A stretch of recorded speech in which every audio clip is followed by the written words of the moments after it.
Good evening, everyone. Welcome to the April 28th, 2021 Abington Finance Committee meeting. We are getting towards the end of our preparations for town meeting, which is now less than a month away.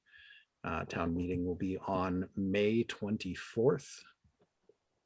I believe at the Abington Middle High School. Is that correct, Scott? Yes. At the Abington Middle High School at 7 o'clock. We will have a special town meeting followed by an annual town meeting like we normally do. Please come if you are an Abington resident, and we look forward to seeing you there. Tonight we're going over what the current status of our budget is, and then going over the warrant articles for both the special and annual town meetings, and for any that we're ready on, making our recommendations. Then we'll go through our liaison reports, correspondence, review of minutes. We will meet again next week. We will have all of our recommendations finalized by next week so that they can be posted 10 days prior to town meeting. So let's jump right in, since there's a lot on the warrants. So there's a lot for us to go through.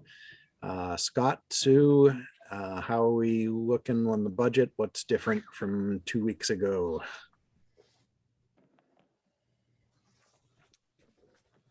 Did we make any big changes over the last 2 weeks on the budget, Sue? I don't think we did.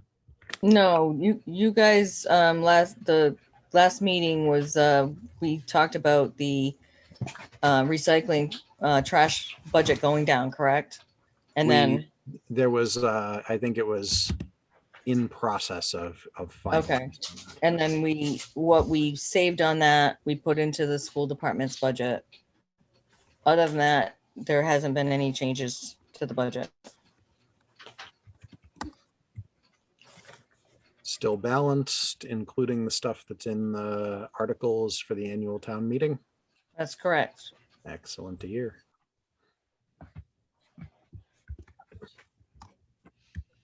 Does anyone have questions for Scott or Sue about the budget at this stage? Just for my own edification, the revenue part of the budget, the real estate, tax revenue, is that based on last year's valuation, or you don't make any projection of what the valuation will be coming forward, or do you know as of January 1st? Well, I think we know what we had last year, so we do know what that is, and then we have our assumptions. Obviously, we have our growth adjustment, and then what we anticipate for new growth. Okay. And we have a fairly, we've got a fairly good idea how that's going to go, just by a lot by permitting. Because it has been a big jump in valuation this year, but that probably doesn't take effect until next year or something. So what you see on your tax bills, you'll see, we'll realize that next year. Oh. No, I'm just looking at housing prices have taken off since COVID. Okay. And one thing to note for those watching, I think most of the people on the committee already know this. I'm sure Scott and Sue are very familiar with this. The appraisal and the tax value of your property lags behind the market prices going up.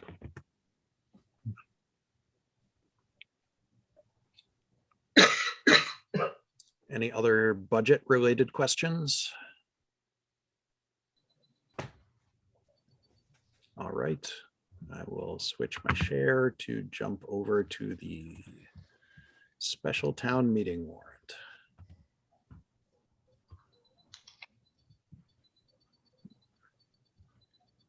Here we have our warrant for a special town meeting. It's a relatively standard special town meeting length of only 6 articles, which is fairly normal. First article is taking from stabilization to pay for snow and ice removal, as we've discussed in the past. This is due to the fact that we are not expecting to have certified free cash this year because of the down revenue because of COVID. But last year we prepared and put a lot of money into stabilization in case we needed it for situations exactly like this. Anyone have any discussion, or do we have a motion? I think at this point, Hold on, Matt. I just wanted to double Yeah. check what you had said. We're not, you had said we're not expecting to have free cash. Do you mean we're not expected to have free cash to put towards that? Yeah, I think in the past, if I'm not mistaken, if you've, run into this deficit, I think you may have used free cash to pay for snow and ice. correct. And obviously we try to use it for our capital. So right now we're putting any big capital or some of the capital expenditures off, you'll see, things like you won't see the typical cruises in there or the bucket truck that John Stone needs or things like that, until we know what's going on with we have a large sum of money coming in from the American Recovery Plan. It's just that we don't know how we can use it yet. There's no guidelines on it yet. The state's waiting, the county's waiting. The feds are even trying to figure out what they wrote in the bill. So we expect to know that within the next 3 weeks, 2 weeks, something. Nobody's exactly sure. But that money we will use to sort of, backfeed the budget as far as, and it's probably going to be somewhere in the $600,000 range. So we'll probably pick out some of these items that we can't do and use it to, to pay for those. Okay, thank you.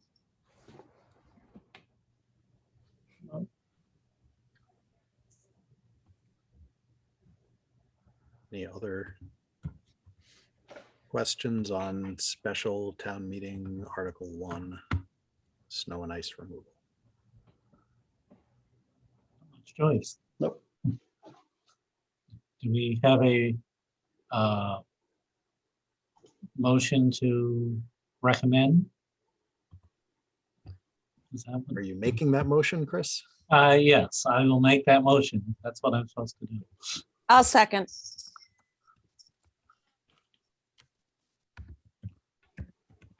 We have a motion, we have a second. Is there any further discussion on Article 1?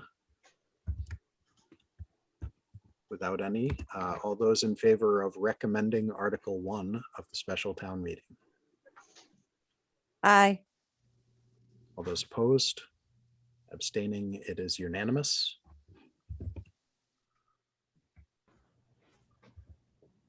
Moving on to Article 2. Article 2 on the special town meeting is to pay $5,239.59 for a prior year bill to Bemis Drug. Motion to recommend Article 2. Second. Okay, was it Justin that I heard first?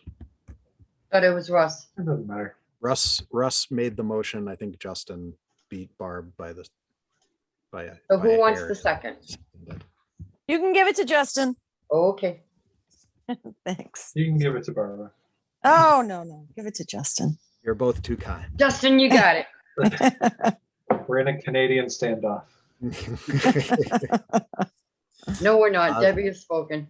Is there any, excellent, Deb, thank you. Is there any discussion on Article 2? It's a bill that we have to pay that came in after the books were closed for the year.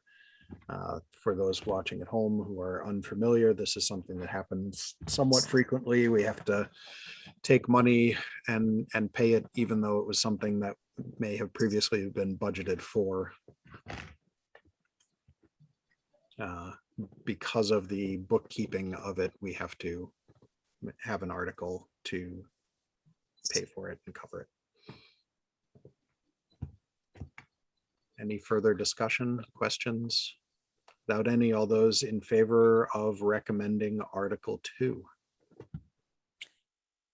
Good. Aye. All those opposed?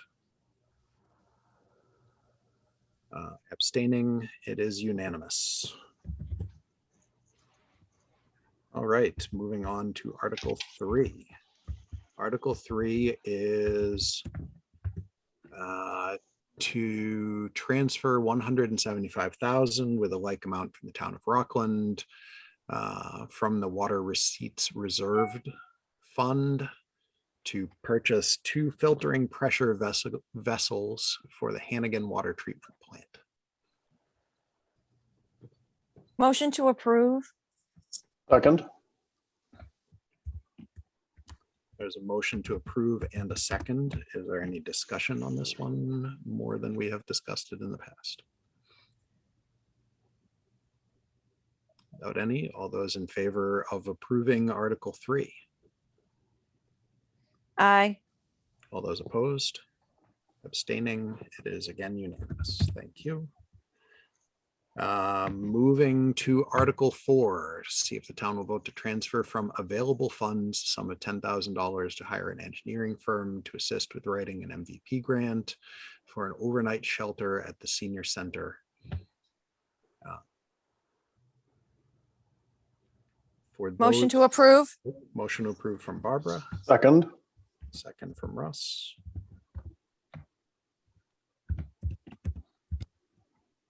As far as discussion, just some quick pointers from what we discussed before.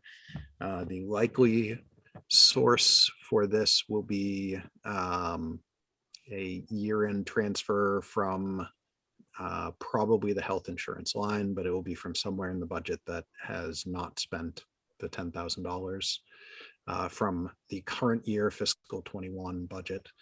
And this is for an overnight shelter. The plans for overnight shelter at the senior center is not for seniors who need to stay there. It is for a case of emergency such as hurricane, tornado, etc. Just quick question. Is that required?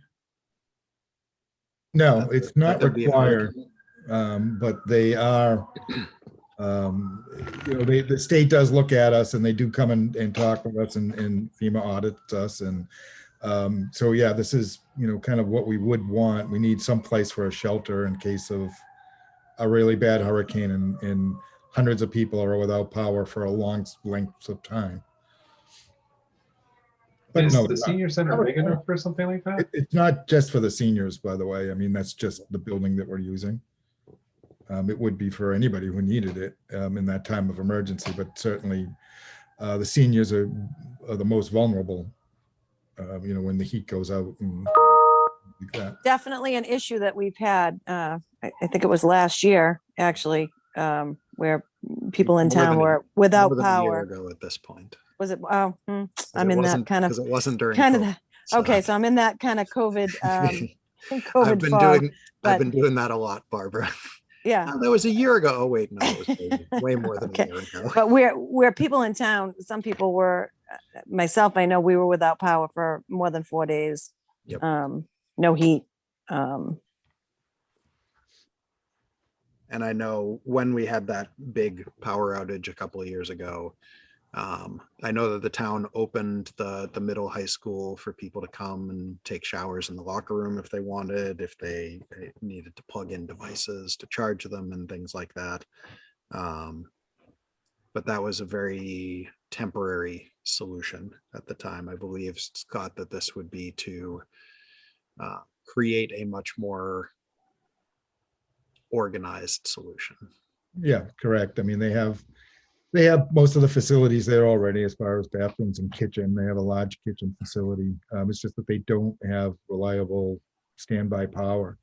And that's why we need, an engineering firm to really take a look at what the overall needs are. But the grant would pay for a lot of the actual work to set this up, significantly more than the 10,000 that we'll be spending on putting the grant together. I think that's the bigger point, is that we'd receive grant money and Yeah, I not mean, something we want to turn down. no, and you're looking, I mean, for a generator the size that we would need and for the upfit for a building like that, I mean, it's in excess of $100,000 to $150,000 easy.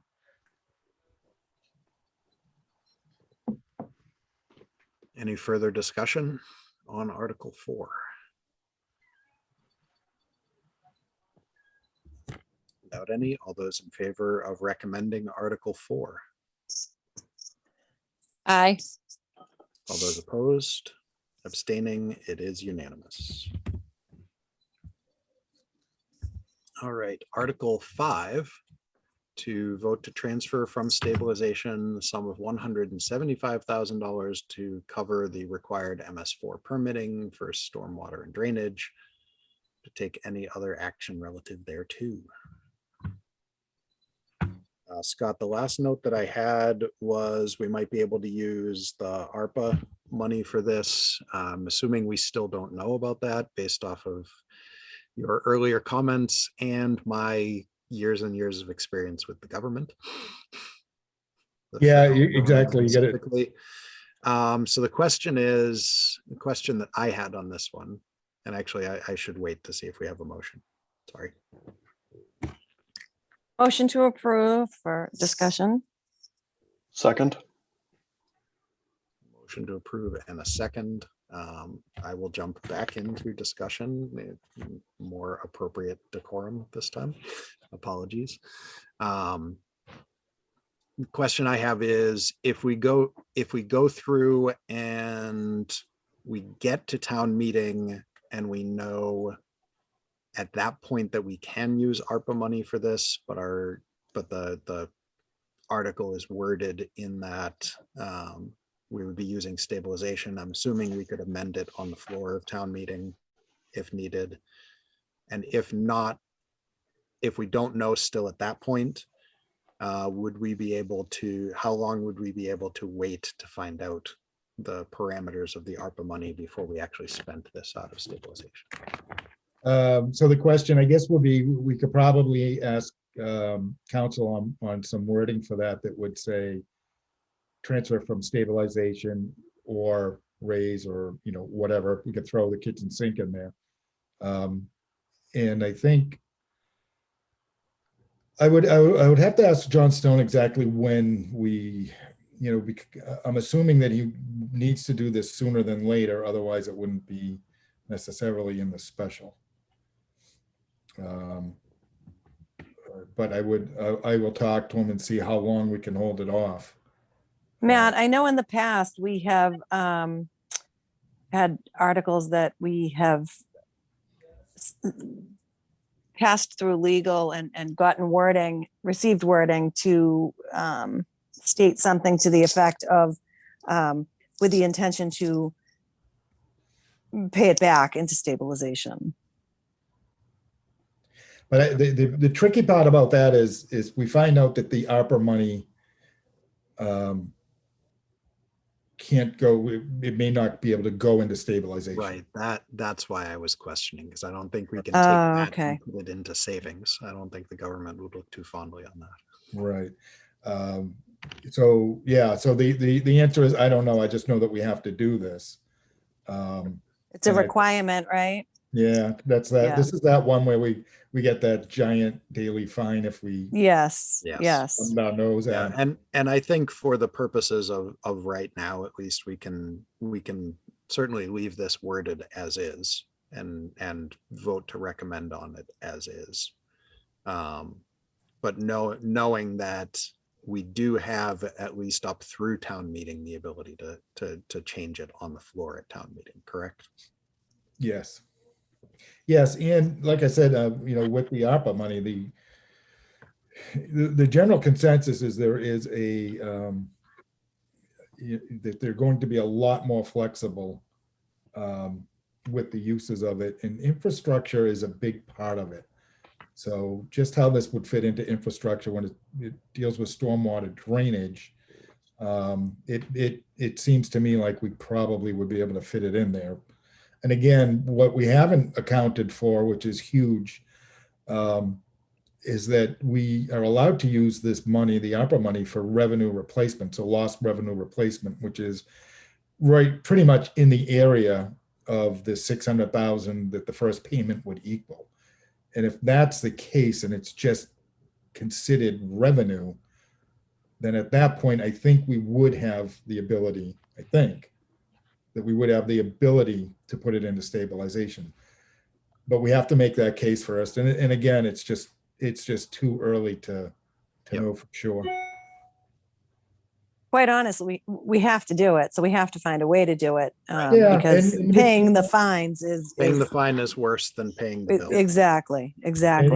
And again, I think, again, we were careful to make sure that you put a lot into stabilization last year with the assumption that there were going to be some things that we were going to have to take care of.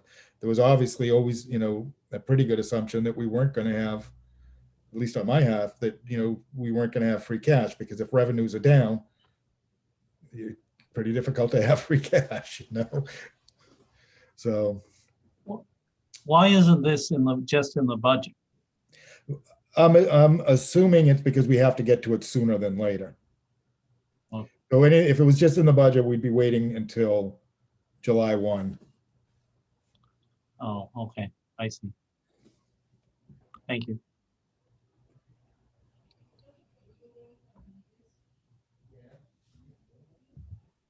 But really, the budget is, even though the budget's 59.7, it really is 59.7 plus this. Plus 175. Yeah.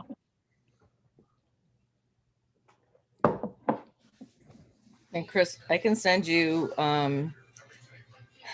the budget for the MS4 permitting. It's not stable every year. It goes up and down, and at one point it's going to go to a much higher rate. So it's easier to make it a capital or stabilization item rather than putting it into the budget, because it's going to unofficially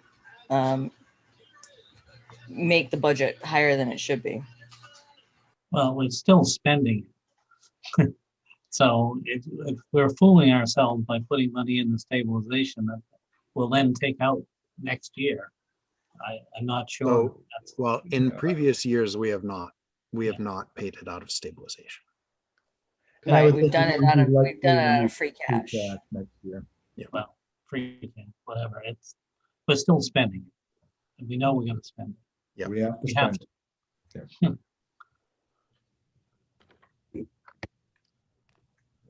So whether we look to get it with at least some semblance of a appropriate number into the budget in the future, we can definitely take on. Mhm. I think it's a good point, Chris. However, for right now, is there any further discussion on Article 5? Without any, all those in favor of recommending Article 5? Aye. All those opposed? Motion passes. We lose, Greg. Greg came in and voted against. Chris and Greg voted against. So we've got 4 for, and 2 against, Yes, and that was Greg and who? Chris. Yes. Okay, thank you. And now special town meeting Article 6, which is new this meeting for us. To see if the town will vote to transfer from stabilization the sum of $21,135 to supplement a Green Communities grant. Scott, Sue, can we get some info on this one? What's the grant? What's it for?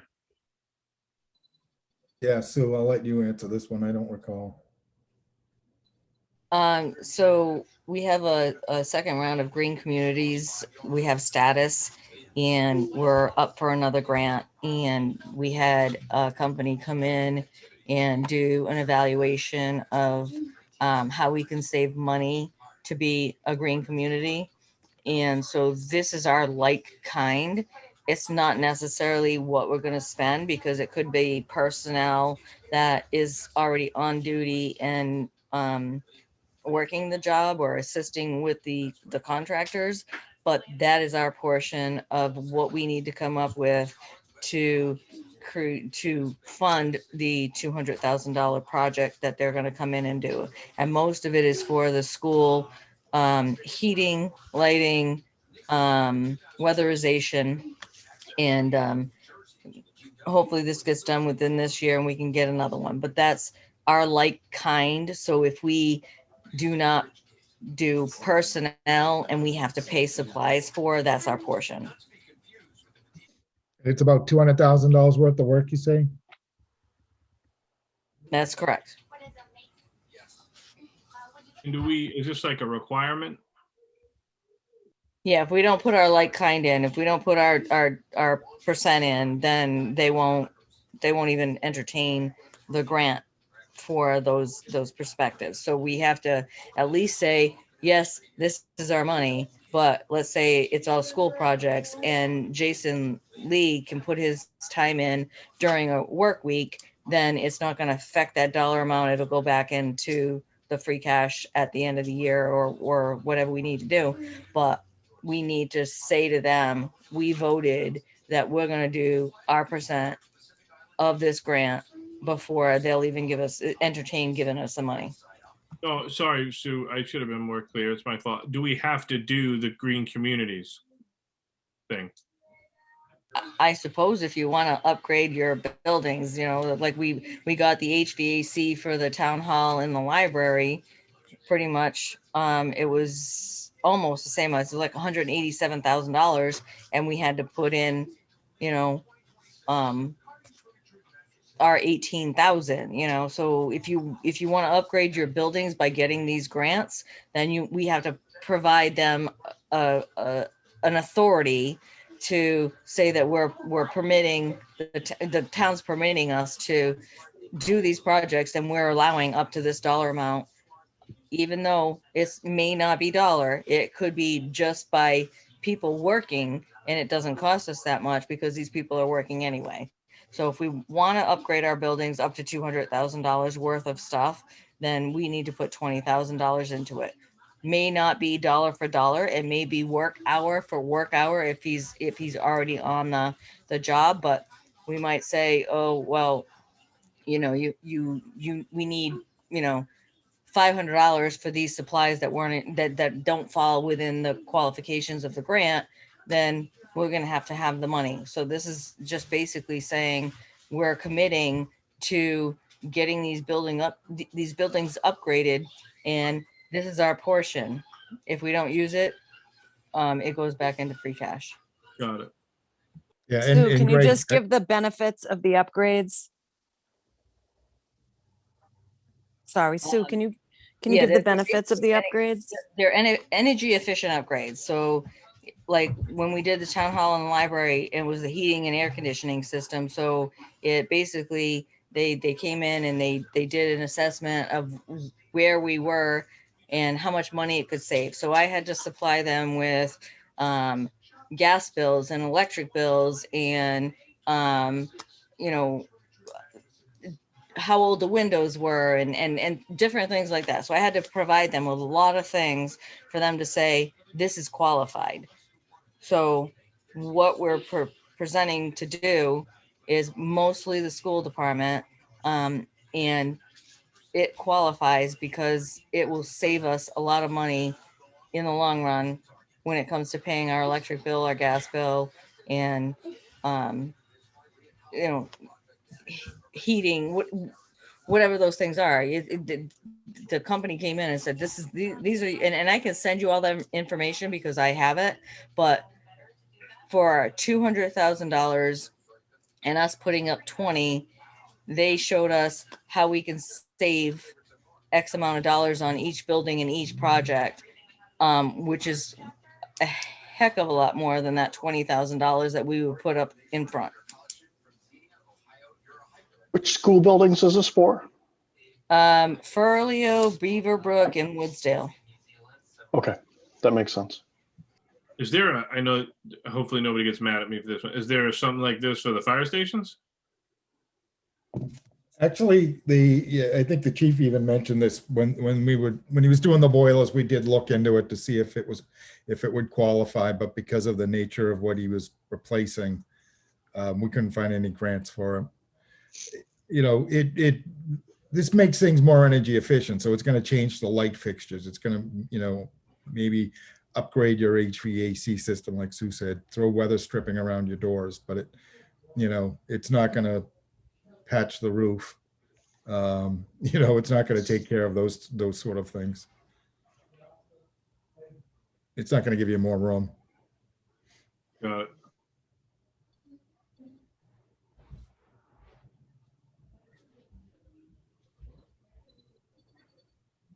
Do we know what the potential savings are to the town? I can Ballpark.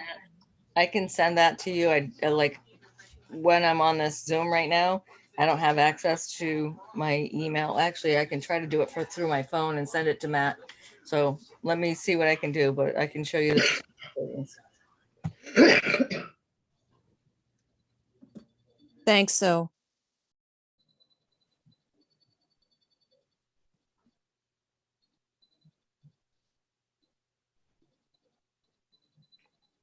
What is the feeling? Do we want to hold off on this one until next week, or do we want to move forward on voting on this now? Or do people feel like they have enough information now, or do you want to wait for what Sue's sending? Yeah, Matt, give me like literally 20. Yep, nope, no worries. Can we come back to that one then? Not go to Article 7 and come back a little later in the meeting? There is no Article 7, so we can't do Oh, that. sorry. We could move on to Well, the then- annual town meeting and come back to this one. Yeah. You can always reopen it, so we Yep. we could recommend it and reopen it if we don't like what we see. Reconsider. Yeah, we can always reconsider next week if we want. So All right, motion to recommend. I'm sorry, who was that? That was Justin, Second. and that was Russ. Is there any further discussion on that? Second was Russ. Yes. Thank you.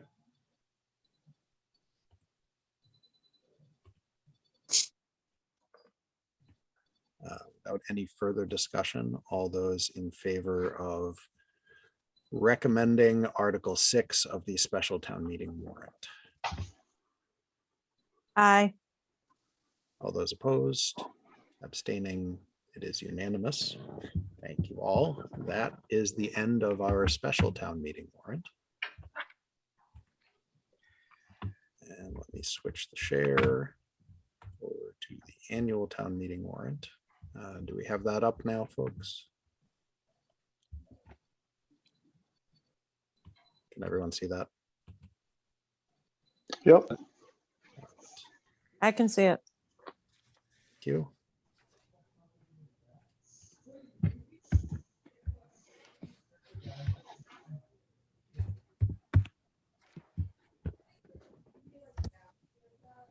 All right, Article 1 is the budget.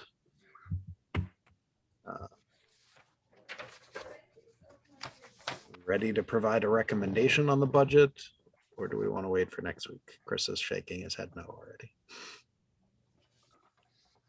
We do tend to wait until close to the end with the budget. Scott or Sue, how much do we think is going to change in the budget between now and next week? Should not change a lot. You know, I've got a contract meeting with our new potential waste hauler. I don't, you know, if everything goes as I expect with that, then that'll be good. If something goes awry and we go to the next next lowest bidder on that project, then it's going to mess with the budget. So other than that, I you know, I don't believe there's much tweaking here and there, but Is there any chance we'll find out the federal or the relief funds before we need to recommend this? It depends on how far out you want to go. But that's a day by day thing. Every meeting I've had over the past couple months or since they've announced the bill, they tell me it's going to be another 2 weeks.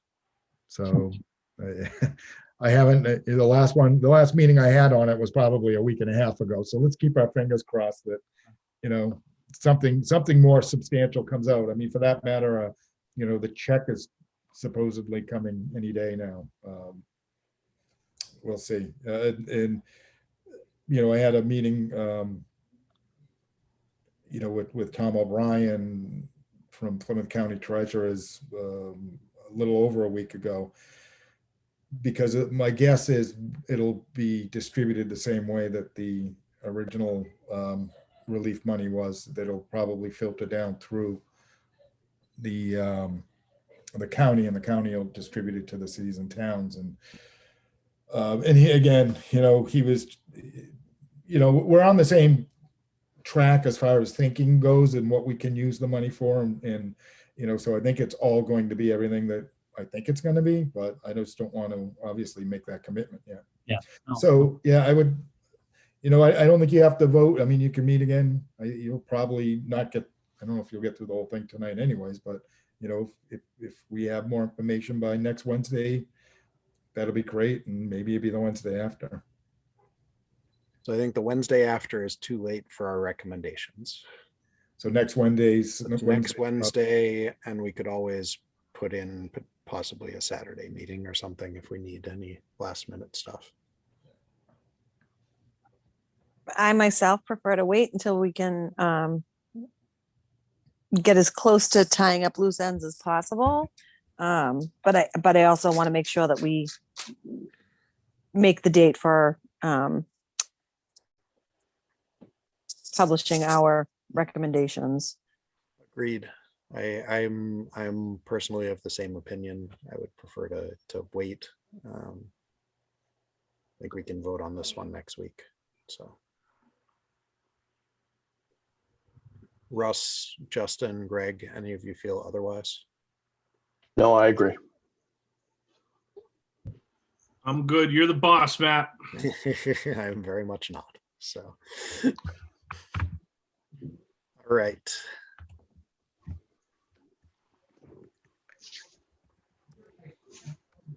Article 2 is to see if the town will vote to raise and appropriate or transfer $5,000 or match for a hazard mitigation grant. Another grant. We like grants. Grants are good. We pay a small amount. Someone else pays a large amount. It's a good thing. So the hazard mitigation grant, Article 2. Motion to recommend. Second. Motion from Chris. Second is from Russ. My notes. I'm trying to get my dog to be quiet.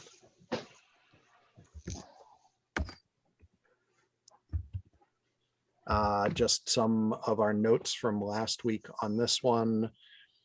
This goes together with the stormwater stuff. There are 4 other towns. Liz Shea is taking the lead. I think 4 other towns that we're working with on this. We're putting together a plan for if there's an emergency, a pandemic, etc. Will help guide us on what to do, and also looks at dams and culverts.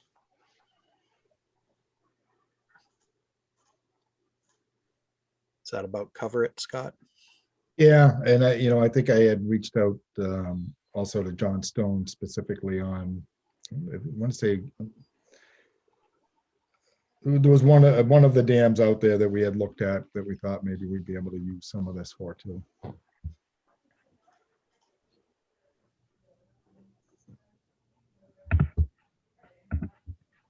Any further discussion on Article 2? Out any? All those in favor of recommending Article 2? All those opposed? Abstaining? Barbara, I didn't catch you either way. Sorry, I was slow on my mute button. Aye. All right. It is unanimous. Thank you. Article 3 is the capital plan. As you can see on the share, the capital plan this year consists entirely of articles from either water, sewer, or golf, which all have revolving funds. So they have money that is left over for them to be able to purchase these items. My question would be, how much is the capital plan going to change, Scott? As the possibilities of the budget having some tweaking, what about the capital plan as far as any changes? Well, obviously, none of this will change at all because they're all taking it out of their own funds. But I think what you'll see is we'd probably have a couple cruises in there. I know there was a piece of equipment for DPW that we would want to put in there. But I don't think there would be much more than that this year, other than, these projects that you see in front of you. Matt, I would suggest that we wait a little bit longer and see if there's anything else that we can cover with the capital plan as we get a little closer. Yeah, I think that that's wise as well. Mhm. Anyone else feel otherwise? See heads shaking. Good. All right. Thank you all. We will vote later on the capital plan.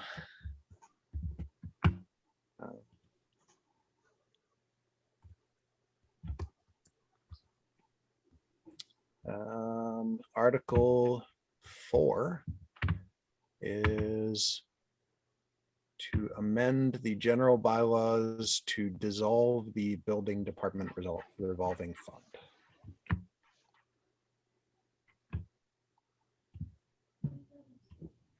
Motion to recommend. Second. Motion from Chris and a second from Russ.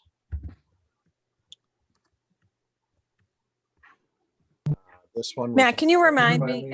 Can you remind me the background on this? So last year we switched things to have the payments, like we switched the percentage again last year of what was going into this revolving fund and what could be spent out of it. And this year, Sue, correct me if I'm wrong, you worked on adding the payments for the gas and plumbing and electrical inspections into the budget itself, so that we're not doing them out of the revolving fund. And so because the revolving fund was always significantly higher than the fees coming in were always significantly higher than what we were spending out of it. And it was tying up that money in a place where it could only be used for purposes that we weren't using nearly as much as. And just so you know, in this current year, even after all the stuff that's been going in COVID, it's not affecting any of the employees in that department. It's putting more into the general fund. They're all going to be sustainable to their jobs. So it's not hurting anyone financially. It's just helping bring revenues into the general fund. Great, thank you. I remember that now. Thank you. Yeah, this one was mostly an accounting thing, but it was trying to make the way that we actually take in and spend the money more efficient for the town without changing any of the services.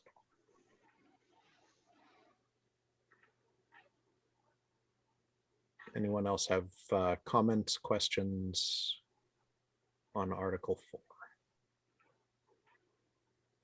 Without any, all those in favor of recommending Article 4?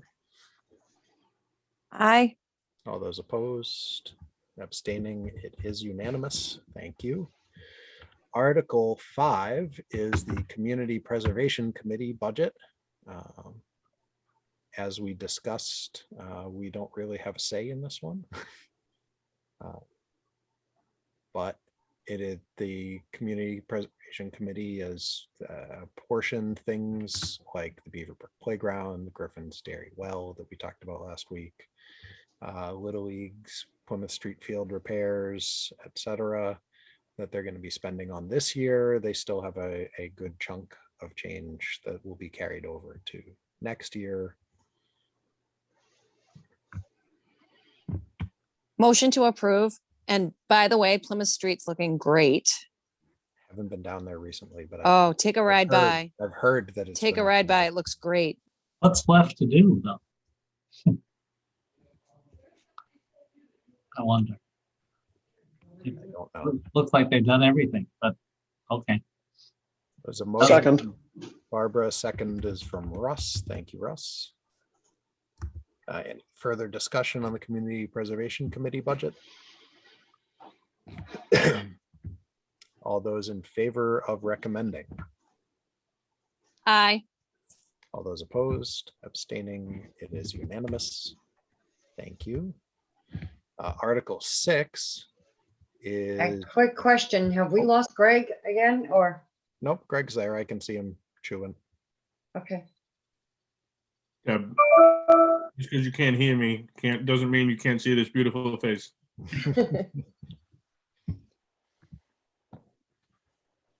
Got his Patriots hat on, representing. I got my fleece on. Draft is tomorrow, or starts tomorrow. For anybody that's watching at home, that's a Patriots fan, go Pats. Anyway, Article 6 of the annual town meeting is voting to transfer $35,121.60 from water receipts reserved for sick leave buyback for 2 retiring employees. Motion to approve. Second. Second. Motion from Barbara, second from Chris. Sorry, Russ. Any discussion on this one? Without any, all those in favor of recommending Article 6? Aye. All those opposed? Greg, were you opposed? You're approving. Okay. And Justin, I didn't catch which side you were on that. I was on the approval side. Okay. And any abstentions? It is unanimous. Article 7 is to raise and appropriate or transfer funds $14,000 for transportation of students to out-of-district vocational schools. This is Motion to approve. Second. motion for Barbara, and Russ got the second this time. This is a yearly thing that we talk with the school department about. Very common. Any further questions, discussion? None. All those in favor of recommending Article 7? Aye. Can I just ask one question, Matt? You can. Oh, sorry. Sorry, it's my fault. I thought that we send them to Southshore Voc. So this is for schools like Norfolk Aggie that provide things that there are no in-district schools that provide. So Yeah. things that Southshore Votex doesn't provide. Got it. Okay, Right. thanks. Yep. I think Norfolk Aggie is the most common one. So I'm gonna And it's for the transportation. right. It's to bus the students there and back. All right, so I'm gonna recall the vote on this one. All those in favor? Aye. All those opposed? Abstaining? It is unanimous. Thank you. Articles 8 and 9. Last week, there was a question as to whether or not those petitioners had reached out to us this year. And Scott was gonna follow up on that before we go into whether or not we're gonna recommend them. Scott, do we have an update there? I haven't heard, Sue, did you hear from anybody? Yeah, we have the petition for Article 8, but we never got one for Article 9. So that Article 9 is going to come out. All right, so we will take on Article 8 first for $5,000 for the Health Imperative Violence Prevention Program, which is for survivors of sexual assault and domestic violence. Motion to approve. Second. I just want to, before we vote, this is previously the Dove program. Is that correct, Sue? This has had a few names. I think Dove was one of them.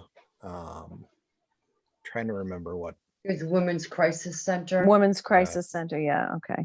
I might be dating myself, but yeah. Yeah, thanks, Barbara. So much.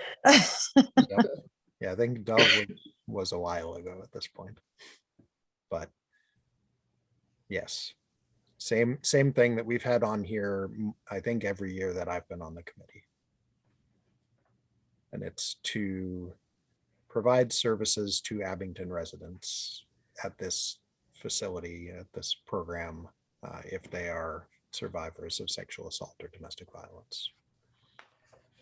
And Matt, to say the reason I left Article 9 on there is because there's been times where it hasn't been by petition for Article 8 that Right. the town manager left it on there to say that we're still supportive of Article 9. So it's up to your committee whether you want it by petition or Scott wants it by town manager. So that's why it's there, as to how we want to support that. So last year was the first time that we got a petition for this one. So if you want So to they're take, still looking for the funds, correct, Sue? they did not ask this year, but there has been times in the past where the previous article, they haven't asked, but we put it on there anyway, expecting that because we've done it for so many years that they just happened to forget to put a petition in. Well, So I'm going to guess that with everything going on with COVID and all of that, that maybe they just have forgotten to put it in a petition. it's And possible. So, but right now it's by petition, but if we did not get a petition. So if we vote to approve this, it's going to be by the town itself. So the question is, I think, do we want as the finance committee to say that we will set aside the $2,500 for this in case they come to us at some point during the fiscal year and say, oh, we meant to and we got backed up or we forgot or whatever. or does the town manager want to say that we should send these funds as we have in the past? Yeah, I mean, if this is something that we've typically done and there's still, the organization, I'm sure they're in need. So I know this one is newer than the health imperatives one. I can't remember if was it just last year that was the first time they were on, Barbara or Sue, or was No, this one no, No, last year was the first time that we got the ARC. Okay. that was the first time ever, Sue? Yeah, first time ever we got that one. Yeah, that was Wait, what I so thought. so I'm confused. Then how would they forget to? Not health imperatives, but ARC. There's not, again, like Matt was saying, that with everything that's going on in the world today, that they might not have remembered that they need to petition for the $2,500. Right. So, Okay, in the gotcha. past, the health imperatives have forgot, and instead of by putting it by petition, we've put it by town manager or selectman, just to Okay. say that we're still supportive of those programs. Yes, That 2,500 is already included in our budget adjustment. So it's a matter of whether we want to take it. Obviously, it's not by petition, but whether the town wants to support this program going forward. And that's why I left it in there, because I wasn't sure. yep, nope, that makes total sense to me. I Okay. thought we'd seen it before in No, previous years, but last year was I'm the first year. I'm still, my recommendation to approve still stands. So Barbara, do you want to put that forward as a motion? Yes. Second. Wait a minute, back up here. We already voted on 8, so Yep, are we now doing 9? this is for without- 9. All right, well, Yeah, let's do our vote for 8 first. We did the vote for 8. It We was did 6. not. We just did the as far as I know, we just did the motion and second. No, we did the vote. It was 6-0. Okay. I can call that vote again if you want, though, just to No. All right. be safe in case I wrote that down. I don't think I wrote it down before we actually voted, though. So pretty sure we did the vote on that one. Okay, so we're on 9. Go ahead. Okay, so for 9, we have a motion to recommend by Barbara, a second from Russ. So the question is, do we have right now this money in the budget? Do we want to set it aside for the case where Arc of the South Shore is in fact going to still be looking for this money?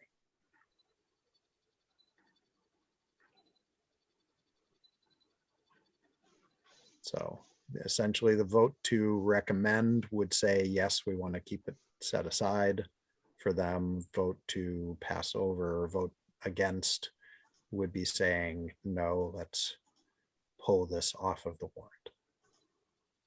But again, if you vote to recommend, it's by the selectman or the town manager's office. Correct, yeah, Which it'll means have to that they switch. support it. It'll have to We would switch make the who's town by manager article. I wouldn't want to if make. we it a don't select hear board. from them in the next week or so. So, any further discussion or questions? I would just say that this is a wonderful organization that helps people with special needs. And I think the $2,500 that we put in is greatly appreciated. And I do think that they probably just, with everything going on, didn't remember to submit, that they needed to submit an article. Anyone else? All right, with that, all those in favor of recommending Article 9? Aye. All those opposed? Abstaining? It is unanimous. So Scott, that may need to change to be from you or from the Board of Selectmen, but that is our recommendation. Yeah, no, we'll change them both. Or change that one if they, or I guess they both forgot their petition, so we'll make them both come from town manager. All right, Article 10 is the fire station study. We have talked a lot about this one already. As I think most of the people on the committee know, I'm working with the fire department to put together a tour, likely on Saturday, of the fire stations. Do we want to take up our recommendation of this one tonight, or do we want to wait for next week on this? I think it would be valuable to wait until next week. I think really getting a I look. do too. And I think if we could Go ahead, also Greg. get, if we could get some number, when things like are put in front of us, it's very difficult, right? Because in my opinion, right? So it's like if your wife comes home or your husband comes home and they say, hey, there's a new car that I need. I need a car. I need to be able to go work, and it's $475,000. There's no other option there, right? Like, is there another option? Does somebody have another option? Could we pay $3.5 million to rehab these buildings? Could we? I understand that they're putting this. My only point is, I have the other option, and I would like for the fire to get something out of this. A complete. I don't know if that's a possibility or not a possibility, but I do think for the people I can't find one person that's saying yes to this. So I think it might help possibly get some other avenues that we may be able to go to understand something. I do think it's a valuable. I agree. I think Go ahead. Sorry. Go ahead, Barbara. I do think it's valuable to actually eyes on. I really do think that's valuable for us. So I agree, Barbara and Greg. I mean, I think it will help us to see, you know, obviously these buildings need help, right? But what we're talking about in Article 10 is specific to that $35 million or $33 million station. And so to me, I don't think it matters what the current stations look like. I mean, we're talking about voting on the only option that the fire committee presented. And it, you know, that option, to me, my vote wouldn't change one way or the other based on what the stations look like. But I mean, I certainly, if it makes other people comfortable to wait, then that's totally fine. I just know that for pretty much all of the time that I've been here, which is a little while, this has been an issue. The only other building that has been equally an issue is the highway department. And I do feel like we kind of keep pushing it and pushing it and pushing it. And then we're continually needing to do repairs and kind of chasing our tail. But I feel like if you physically see it. Yeah. No, I don't think We so. do expensive repairs on existing brand new buildings too, though. You know, like we're doing $100-something thousand roof on the town hall. I mean, all these buildings need maintenance regardless of their age. And I think my concern with this is, like Greg said, there's no other option except this massively expensive building that may be too big for what we need. And then we're sort of stuck without an option that maybe helps us rehab the stations that we have, or maybe a third smaller fire station, for example. There's no other choice but to do this one plan, and it just I seems like agree maybe- with. yeah. I absolutely see what you're saying. I do.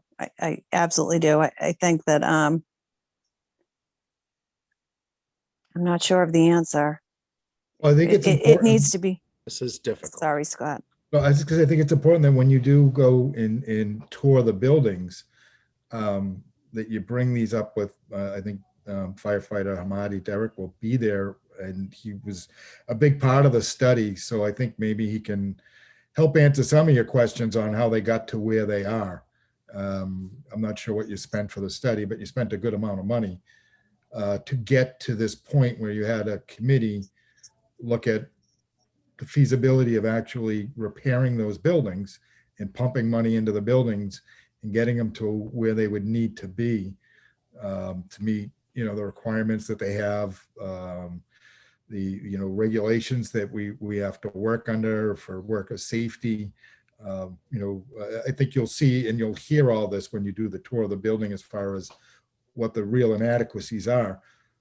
So that from there you have to ask, you know, the questions that you're asking as far as why is this the only option? Well, you know, basically they looked and studied several options, and the charge of the committee and the charge, you know, that they had when they did the study was to find the one that was the most feasible and to bring it to you, to bring it to the town. And that's what they've come up with. I think that they've done quite a bit as far as trying to get the message out. It's just in difficult times, it's hard to get that message out. So I think you really, you know, definitely can ask those questions. I know that they're always willing to answer them. I know that they have done some stuff on YouTube, which they've had some presentations that maybe will help give you the answers. Yeah, I mean, you know, everybody is looking at the same thing that you're looking at, though. It's a very large price tag, and for I think that's the benefit, though, Scott, of an in-person, you know, open dialogue as you're physically there. Yep, I agree. Chris, you were gonna say something? No, I just, I'm not sure that I don't question the need for a new building, but I do share the concerns that all we're getting is the Cadillac. I'm not sure that we're getting a Cadillac. Can I just ask a quick question of Scott? If they're going to do this meeting Saturday and have discussions and they have a quorum of people, should they not have this meeting booked as a meeting? It should be posted, yeah. Okay, If thank you. there's gonna be a multiple, yeah, please. I Thank you thought for so. reminding us. I'll make sure to put up an agenda and stuff. All right, I'll make sure it gets posted That's in the stuff. time. Again, I don't mind going in and asking these guys this. It's just we're kind of we're at the end. It would be good if you could say the towns do around us. How much is their new fire stations? Have they put in a station? You know, how big is it? Does it need to be as big as it is? Does it need to be as small? Like those are the things. I just haven't heard anybody put in a $35 million building, and we have to borrow 3.5. Actually, I should probably just stop talking. Everybody knows right. My point is, I've never seen as long as I've been on which isn't that definitely not as long as Barbara. That was a joke. And Ouch. I've never seen, I'm just kidding. I've never seen us have to borrow to do a study, and that in itself. We're not doing a study. Whatever. I'm The sorry. study's over. You know me. Words aren't my specialty.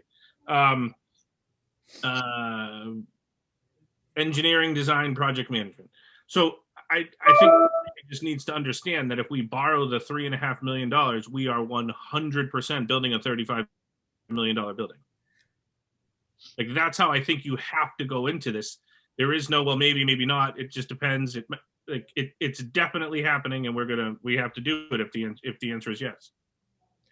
Yeah, I would highly recommend that the town does not approve this unless they're willing to next year, borrow to actually build it. I mean, if they're that opposed to it, you don't want to borrow the $3.5 million if you just wholeheartedly have no intention of voting to build it. My guess is, I think that the actual estimate is more like a $28 million building. But I know that's not a Sure. big comfort at all. The only thing I can recommend is in the meantime, ask the questions. I have more meetings. I believe Friday I'm meeting with the engineering firm again. But again, this money, and it is typical that you would roll your design money in that's what this is. This is actually for design development of this project. This is going to bring it right into bidding, and it'll cover the cost of bidding this project. It is typical that you would roll this into the borrowing for, the large scale project. Many times I would go and I would ask for this money along with the construction money at the same time. That's very scary to do in an environment like this where prices are skyrocketing, because it'll take almost a good part of a year to actually finish this design and get the documents to the proper, to 100% build documents that you could actually use for bidding purposes. And in that year, there's going to be some, there could be some huge fluctuations right now. Building materials are just going through the roof. Steel still going up, I think. Well, that was the other thing I was thinking of, is that like such a hard time. Plywood is like I know. worth a kidney at this point. But it's not likely to go down all that much anymore. I mean, I typically don't see prices drop in these kind of commodities. So once they're up, they're up. In this article, we've all just agreed that really what this is saying is we're going to spend the first $3.5 million of 30 million, whether it's Correct. 25 or. Why doesn't the article just say that? So that the townspeople, when they go to vote, they know what they're voting on. Well, when this article is presented, we're going to be very clear. This Okay. isn't just going to be Matt reading this one off. Okay, There will be a full presentation by that committee. And my comment on it will probably be solely that, yes, exactly what you said, that, listen, this is part of an overall strategy to have this building built. all right, that makes me feel better. All right, so while we've been discussing, I emailed with the chief, and we will meet with them on Saturday at noon at Station 1, which is on Bedford Street, which is Route 18. That works for me. Does not know where it is. That's where, and we'll meet there. I will get an agenda for that to you either tonight or tomorrow, Deb, so that we can post that. I will. And I think we'll take up the rest of this, what we decide as a committee to do with this one next Wednesday. And last question on this. Yes, correct. I was reading that it is maybe possible to raise not taxes for the year, but like a one-time we pay for this building. Is that true or not true? You broke up a little bit there, Greg. A one-time what? Like a one-time fee, like every homeowner will pay X amount for this. That's an override, I believe, is what you're. You mean a one-time bill to every Yeah, homeowner? yeah, the reason I'm saying it is because 35 rates have gone up a little bit. I'm sure that the municipalities or whatever get good rates, but 35 million, I was just trying to do the math, is probably going to be like 40. I don't know. I'm just doing my calculator sitting in front of me. It's going to be $40 million. Roughly there. How many years is usually the borrowing? 20. Yeah, so it's going to be close to 40 million. That's the other thing that I think, again, I'm trying to make it worse. I just want people to understand what they're actually voting. Well, the other good part, and I asked Sonia actually to come on the meeting, on your next meeting, I believe. No, actually I asked her on the 12th, but I'll see if she can come on our next meeting. I've asked her to prepare for the selectmen, for the finance committee, and for town meeting, our debt schedule, our overall debt schedule, and then the debt schedule that's dedicated to projects that's coming off and when it's coming off, and sort of asked her to sort of take that capital plan into consideration and give everybody an idea of just what's going to happen to their tax bills as things come off and go back on and whatever. So maybe that'll help you too, Greg, because I think she can also answer some of the, what's it going to cost per average homeowner type questions, Well, And I asked her to come on the 12th, but I can see if she can have it ready for the 5th. Although that is Cinco de Mayo. I don't know how you guys feel about that. She could come with a Corona in hand. yeah. Well, that wasn't where I was going, so I guess either way, your meeting is what I'm saying. Yep. Just for reference, 30 million divided by 6,500 households, which is about what we have, is $4,769. So Greg wants us to all get a one-time bill of a little under $5,000. We'd have a lot of people in trouble. I know. Yeah. For me, that works better, but I hear the point that it is expensive. All right, are we ready to move to Article 11? All right. Article 11, $775,000 to pay for grinding and paving Hancock and Lincoln Streets. We've discussed this one in a good amount.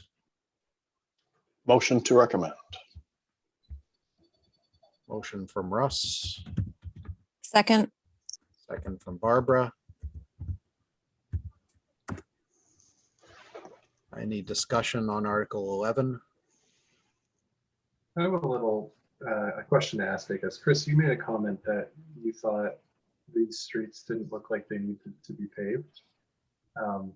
I don't spend a lot of time on those streets, so I'm not too familiar, but what, is there a specific reason we're going after these streets as opposed to maybe others that might need it, or I don't know if that's a question for Scott or something. Yeah, I mean, John Stone made these recommendations, and he did a survey, and I guess, I know we gave it off to the capital planning committee. I think we can get it if you guys haven't seen it, but it's actually, you know, he has all the streets listed and he has them graded and rated on, you know, like I think a scale of 1 to 5, and these I think were in his sort of wheelhouse as being some of the worst. And We did get that. You did get Yes. it? We do have a. Yeah, I remember seeing the Yeah. spreadsheet actually. Yeah. And one of the things for these two streets, these are two of the longer streets in town, and based on the money that we get from the state for repaving and the cycle that we have for repaving of roads in the town, it would be very difficult to ever get to these streets. And I think, if I'm correct, that Lincoln is not in great shape. I think Lincoln is in worse shape than Hancock. Hancock is getting worse in areas, but is not the worst in town. But because of how big and how long it is, that's part of the concern here. I believe John's idea was getting these two out of the way separately would allow him to do a lot more with all of the other streets in town with the regular yearly budget, without having to be patching these and paying parts of them and chunks. And I think if I part re- of it too I'm was the amount of travel. That's also true. Yes. On those particular roads. I know that he they level them, like, you know, kind of like when you go into the emergency room triage and they they decide like 1, 2, 3, you know, and I know they do that with the streets also, but I do think that one of the factors is the amount of travel along those streets, and the biggest bang for our buck, that, you know, the amount of money that we get, and getting the biggest bang for our buck. I was talking to John Stone a while ago. Is Plymouth Street? I think everybody knows I'm bad with directions, but I think it's Plymouth Street that's bad. I think you mentioned Plymouth Street, Hancock, and Lincoln Street. Did we leave out Plymouth for a reason, or is it on a different article? So, well, there are other roads that are in his plan. Yep. And I'm not sure where Plymouth Street falls in, but there's other roads that are, and there's some roads that will get fixed as part of the force main, sewer main replacement. Yeah. So there's some roads that he's just gonna do with his chapter 90 money. There's some roads that'll be done as part of the force main replacement. And then there's just, you know, we can only get to so much. You know, I think the hope is that we'll come back every year with an article similar to this, if we can, and if we can afford it, to try and get ahead of the curve. It depends on where we are each year. And we may even, you know, look further into it, and we'll work with, you know, as we put our capital plan together, that maybe we want to do something even bigger and borrow a larger sum of money to get a huge chunk of this done. You know, because again, it's something that, out of all the things that we do, this is something that everybody benefits from, is having good roads, obviously. But right now, these were his priorities. I think too, he talked a lot about, you know, other towns that are currently matching funds with the state, and doing that annually to keep up with their roads. And I feel confident in, if he says that these are the roads that need to be done right now, I do feel confident in his opinion. Agreed. Yeah, I defer to his expertise, but it just surprised me, that's all. The only thing I would say is, what are they going to do it in conjunction with the a rotary that they're planning to put in, or I hope they're thinking of all that. I assume they're thinking of all that. Yeah, I mean, when they get into engineering and permitting for this, they'll definitely get into all that. And, I know in Whitman, we had to do some work on a sewer main at the same time that they were doing the Route 27 intersection, and actually they worked well with Mass Highway to kind of dovetail those two projects that ended up saving us and Mass Highway some money. So I'm sure that they'll work pretty close with Mass Highway. And any heavy construction that's happening on Chestnut. They'll wait till, they'll take that into consideration.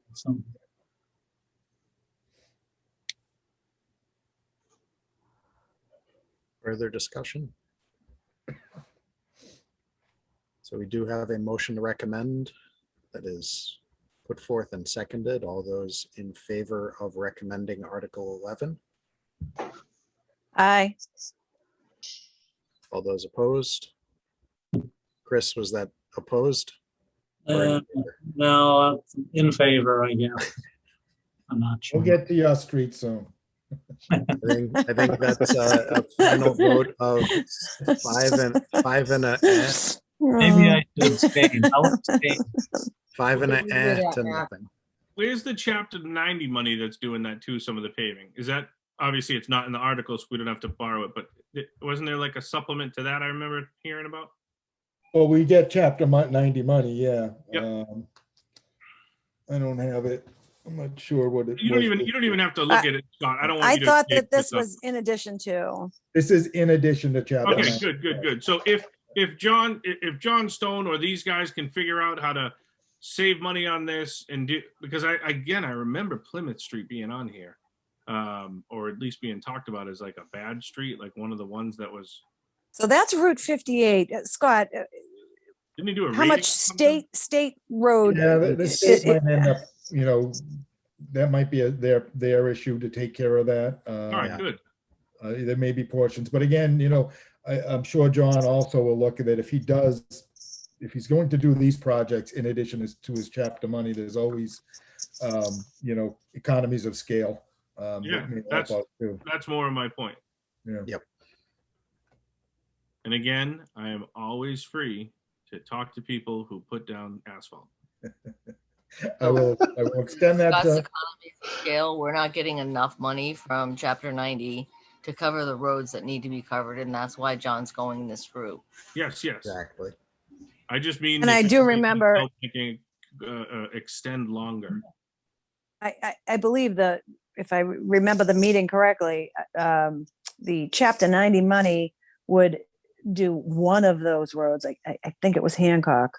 I think that's how he put it to us. Yeah. Yeah. And that would eat No. up all of that All of chapter 90 Yeah. money Yeah. by just No doing other Hancock. roads for that year. So we would get behind on all of the other roads in town that were needing to be repaved. When Well, we're I feel already like there's behind now at this point. Yeah. I feel like there's a logic behind the, There's definitely, we And I went over a believe- lot of it at the previous meeting with I believe John. we also talked about having this in the budget every year going forward, so this doesn't happen anymore. I don't think we talked about putting it in the budget. I think we talked about there would be an article every year, or we would do a larger. We talked article. about either articles or putting money in the budget for it when we have more flexibility in the budget and more robust income. Greg, I think he was discussing what other towns, how other towns Yes. are handling it. So Yeah. you're on track with what his thinking was and why.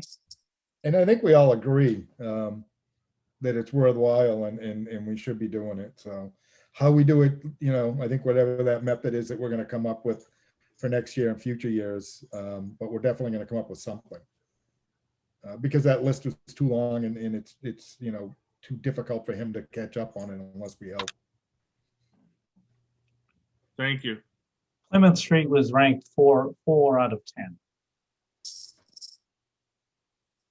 Yeah, I wonder, again, state road, so I'm wondering if they're hoping to get some state money for that, or the state to take care of portions of that. That would be my Um, assumption, Barbara. That's what I'm thinking.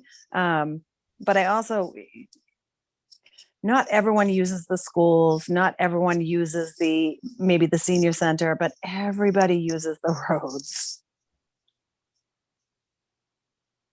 I also feel like Chris just read back to me my college score.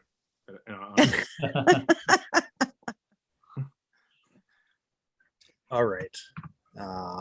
Moving along, Article 12 is the, Did we get a vote on that yet? yes, the vote on Yeah, that there was- was 6-0.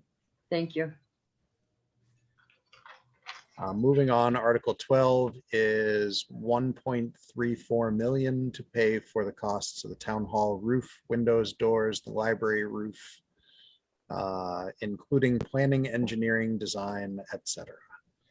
So I'm going to, I ask you to skip over this one. I'm Okay, gonna revamp this. I think we're going to drop that down to just the cost for the engineering at this point. Just, and then come back probably next year with the, with bids in hand. Sort of like it's just, I'm not there with the engineers yet, so I don't have enough information, and we're not gonna have a good number by town meeting. But I will have what the actual full engineer cost will be to do the design and have it ready to go out to bid. So unless we end up doing a special for some reason, we'll probably put it, and I talked with, Henry DiCarlo, and he actually, kind of brought it to my attention. It was more along the lines of what we had talked about, what the capital committee was doing it that way.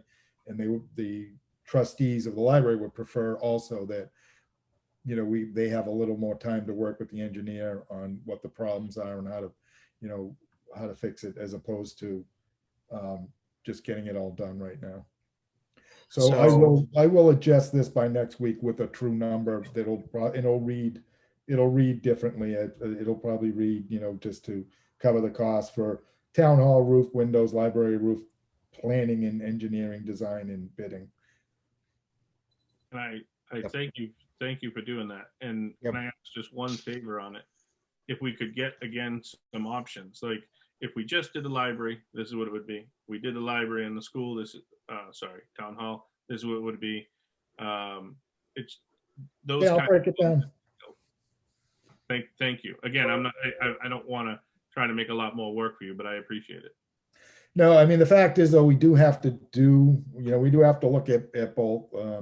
Anybody who doesn't believe the windows in town hall need to be replaced already, just look at the one in my office. And as far as the roof, again, there are some issues there, but I do agree. I would rather onboard the engineer at this time, let them know exactly what we got to do and get some really good estimates before we, ask for the money to do the work. I think it would actually have bids in hand when we come back. we did get a message from Henry DiCarlo on that I forwarded to the whole committee as well. So, thanks, Scott. Appreciate that. So no action on Article 12 for tonight. Article 13 is adding text to the Abington Housing Trust Fund bylaw.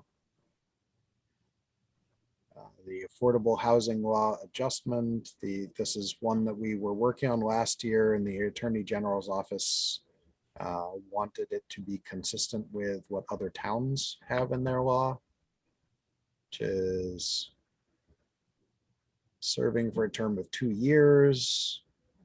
Selectmen's designee shall serve the end of their term for 2 years, whichever comes first.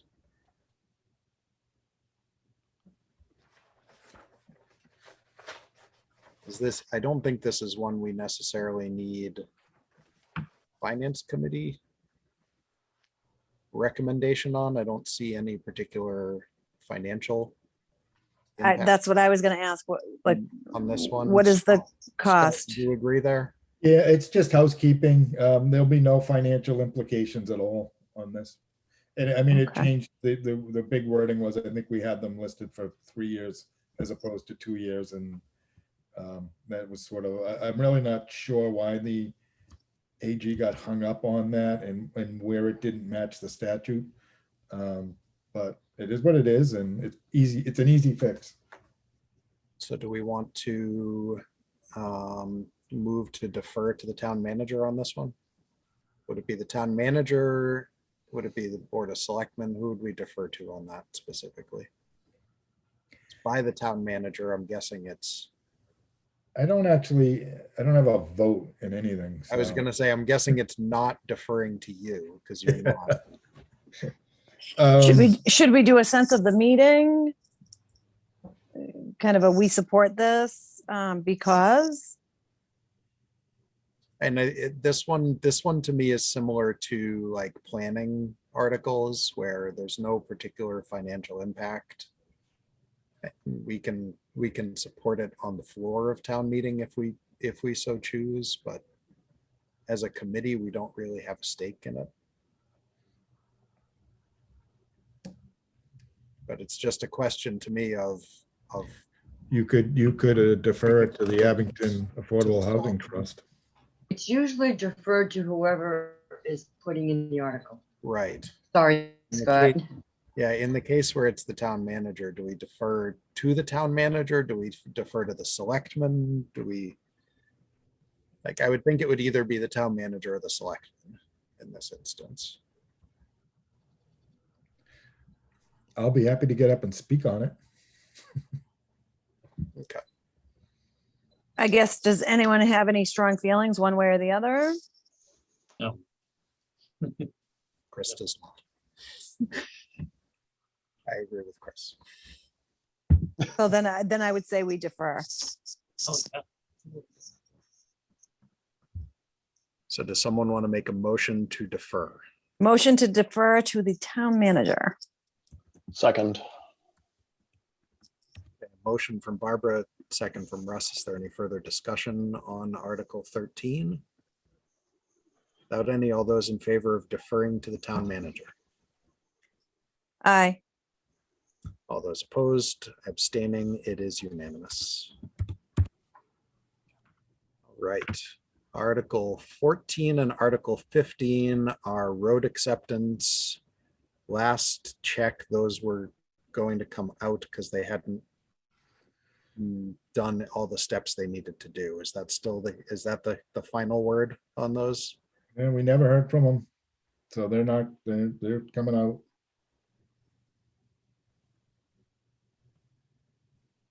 So do we need a motion to pass over, or are they just Are they- going to be these will- removed? These will get removed. Disappear. Okay, Because we never actually got the petition. okay, makes sense. Mm. All right, there's no Article 16 or 17. So Article 18 is to see if the town will purchase land for $130,000. It says 0 Bedford Street. I don't think it's actually numbered at 0 Bedford Street. If I remember from our previous discussion, this is land near Glenowitz Way that would. The assessors listed as Potentially. 0 Bedford for some reason, but yeah. Yeah. Well, my guess is The map Glenwood wasn't there. 0 Bedford is down near like the 123 intersection and Summer Street and over in that neck of the woods. Well, there's a lot of 0 Bedfords. Anything that doesn't have a building on it. there's Exactly. a lot, yeah. So So this 0 Bedford though. This I wonder one we is should like- probably maybe move this article too. It should probably be up by the fire station article. yeah, I think that would make sense. Yeah. Yeah.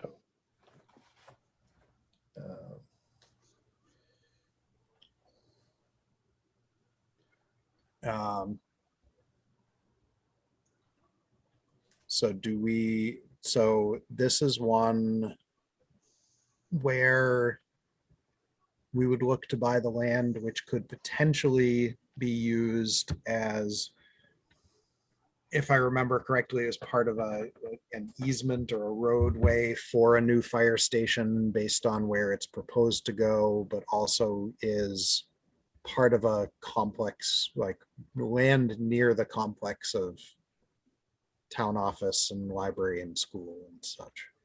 Yeah, so this would be accessible by the flagpole off of Glenowitz.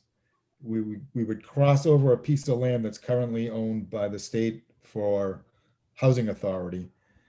And that this parcel that we're paying 130,000, this would be the actual parcel that the fire station will be built on. This is just to enter into the purchase and sale agreement. There's probably, there's several contingencies on it. Obviously, the contingencies are that we actually appropriate the money and appropriate money at town meeting, and that you actually want to build a fire station there. What I'm Is there trying to do is just tie this lot up for now. Is there a big market for this piece of land right now? No, nobody wants it at all, except us. The owner, it's been handed down. It's what's called landlocked. Like I said, the housing authority would maybe someday down the line, who knows, maybe they would want it to build more senior housing on. The development that abuts on the other side is that street that if you're going into Lowe's. But so there's that development is there, and then part of it is also abuts Lowe's property. So there's no direct access to either that road or Glenowitz, except either through some sort of an easement. The owner just is, it's been valued at 120 or 120 something thousand. The owner's been paying taxes on it. It was I don't know who owned it originally. The woman passed away, left it to her family. The family's been paying the taxes on it. Nobody else is obviously going to show interest in it unless they think that they want to sign a purchase and sale agreement because we want to put a fire station there. Right, like is the housing authorities not pushing to if you don't want it, we want it? No, not at all. But I do think that it does lend itself to be a nice piece of property, even if we didn't want to put a fire station there, for future use for the town, only because of its proximity to town hall and the senior housing. I'm not recommending right now that we buy it, whether we want it or not. I'm just, right now, that's what the fire station building committee, they found the site. They had talked to the gentleman, one of the survivors of the family, and they've selected it as the best site for that. So what I've done is talked with them and asked them what they wanted for the property. They said they just want they've been paying the taxes on it, that this is the value of it. We'll enter into a P&S if we go and pass this, but we won't actually purchase it unless we're going to build the building, or unless Well, maybe it's something that we might want to wait for until after we have those discussions on Saturday, and as far as doing it right away this year. Well, I don't, like I said, I need to have the authorization. I want to enter into a purchase and sale agreement. Can't enter into a purchase and sale agreement unless we actually have funds and intend to purchase it. So if we are going to pass, or if we do strongly think that we're going to go and put a fire station there someday, I think we should take control of it. And if you find flaws in the fire station study only related to the building design and building costs, but overall feel as though they were correct, and this is the place where that future fire station goes, well, this isn't a lot of money to pay for what's about, I want to say 6+ acres of land. And this is where the study showed that would be the best location, regardless of when we do it. It's centrally located. Yeah, this is what they wanted. Again, yeah, that's what the study showed. But again, those are better questions to ask of the committee than to ask, check with the fire chief and with the committee that, what is it about this site that they thought was optimal. So I kind of feel like maybe I'd be comfortable to wait on voting on this until after we have some of those discussions at the door. I recommend. I don't know how anyone else feels, but Can we attach it to the other one? I don't think we attach it, but I think we want to put it up there with it, so we're speaking to them at the same time. And I know I had said this last time, and I know that there's a value to this land, but landlocked land. How many acres is this? It's over Six. six plus, I believe. Yeah. So I did a little reading over on this last week or 2 weeks. So it is pretty much whatever somebody will pay for it, and not really what like a value says it is. So I don't know if there's also I'm not even talking about doing the fire station at this point. If the town wants this piece of land, nobody else really can buy it. If they just want to keep paying taxes on it, it's just going to cost them more money. Yeah, no, but anybody could buy it, and they can sell it. They just, Lowe's could buy it. The condo complex behind them could buy it, or just any old real estate person who thinks if they offer this gentleman 130,000 for it, and they can sit on it until we're ready to build our fire station. Sure. And they'll say, yeah, we'd love to sell it to you, but we want 300,000 or whatever.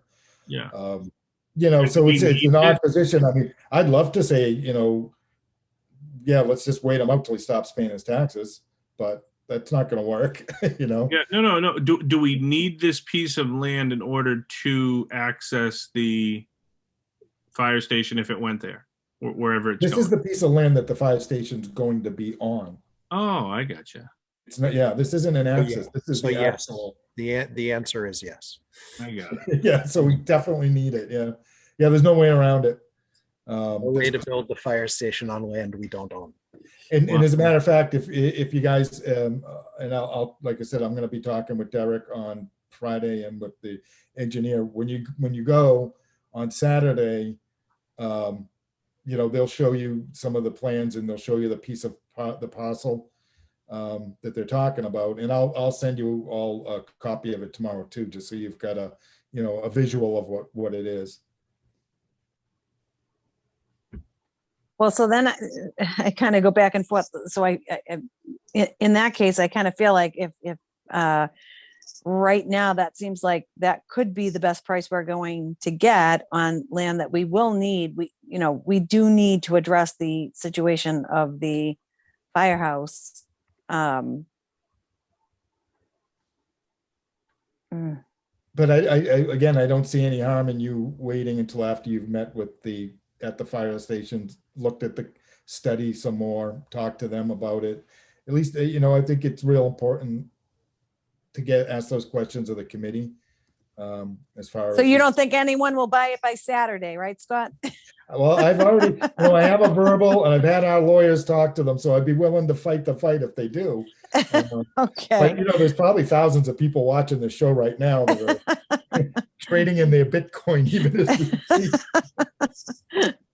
I know Greg's got something up his sleeve now. Doge, All right, well- Doge, not Bitcoin, Doge. That puts it in perspective. Thanks, Scott. Okay. Okay.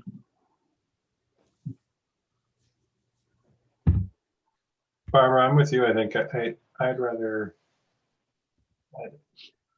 To me, it doesn't make sense to buy this unless we definitely know there's going to be a fire station built there.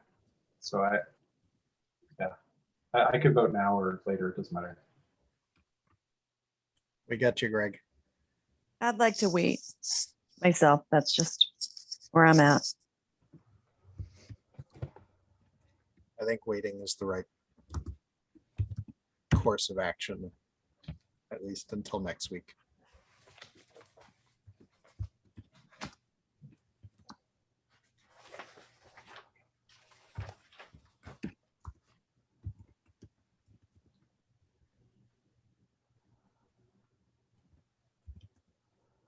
Is that the All right. So we will wait wait until next week for Article 18. There's no Article 19. Article 20 is to see if the town will raise and appropriate money for collective bargaining agreements based on the amounts being in there now. Scott, can I assume that the police and library CBAs are done? No, we're Nope. close. Those amounts, I don't know if those were carried over from last year, but we actually haven't gotten there yet. So we'll fill in. I would ask you not to vote on it now. I think Yep. I think I will have at least 2 answers for you next week. I'm not sure about the third, but I'm certain that by town meeting we'll have them all wrapped up. If not much sooner, but I'd be lying if I said they were all signed and on my desk right now.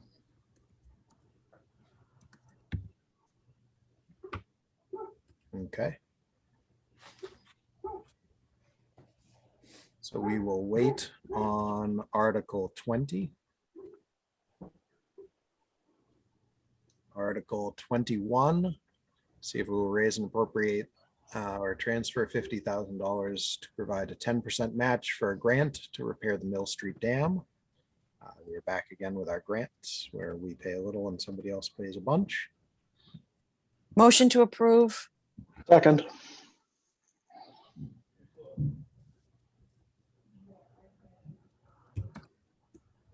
I missed who the second was. Is that Russ? Russ. Yeah. It's Russ. We have motion to recommend and a second. Is there any discussion on the Mill Street Dam grant? Without any, all those in favor of recommending Article 21? Aye. All those opposed, abstaining, it is unanimous. Thank you. Article 22 is the Southshore Votex debt authorization. This one has changed a bit since we last met. I forwarded information on to the committee that I received from Tom Hickey, the superintendent for the Southshore Votex. Just quickly moving back to that. Hang on one second. Let me get the information that I had on my screen back up. I believe it was less for Abington, like. It's less in general. They're changing from 18.9 million to the equivalent of the first 3 years of the plan, which is 10,500,016 or $516,372. I didn't catch the end of that, Matt. Sorry, it's 10,516,372.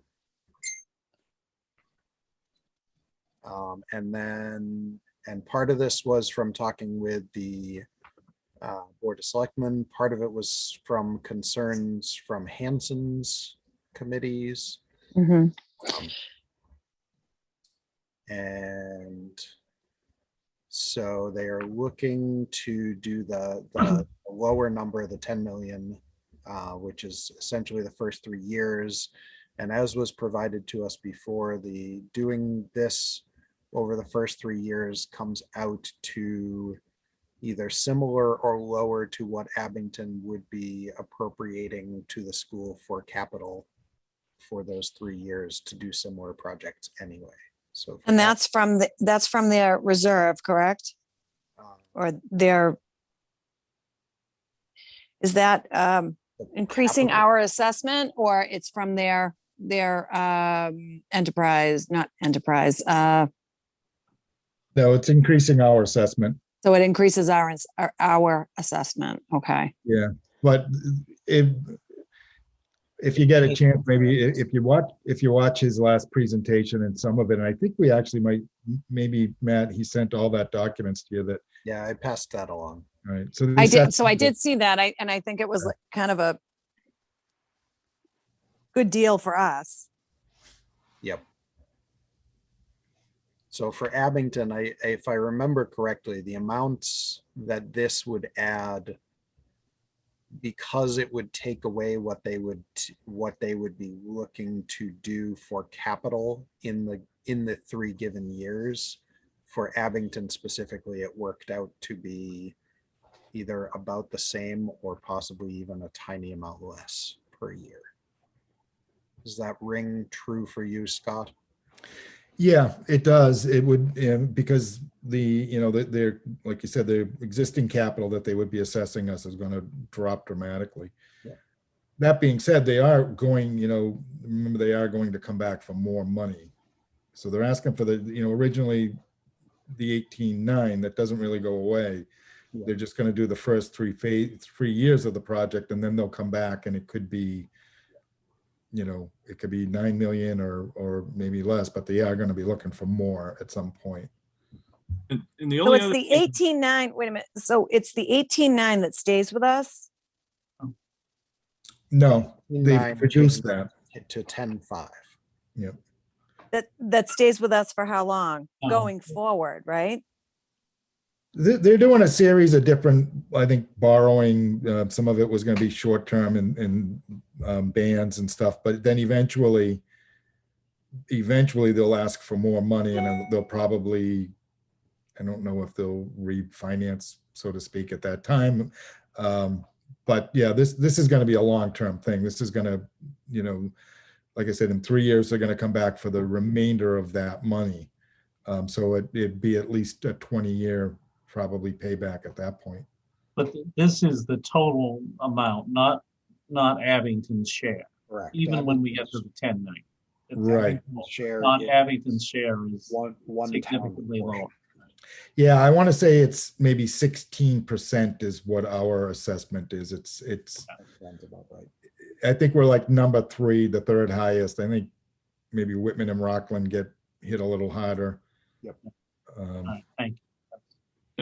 And I had a long conversation with Mr. Hickey, and it looks like they've also applied for kind of like what happened with our high school, That's correct. some sort of a matching 50-50 kind of a deal with something. They've asked, but they've been turned down. Yeah, he said they've been turned down like 5 years in a row.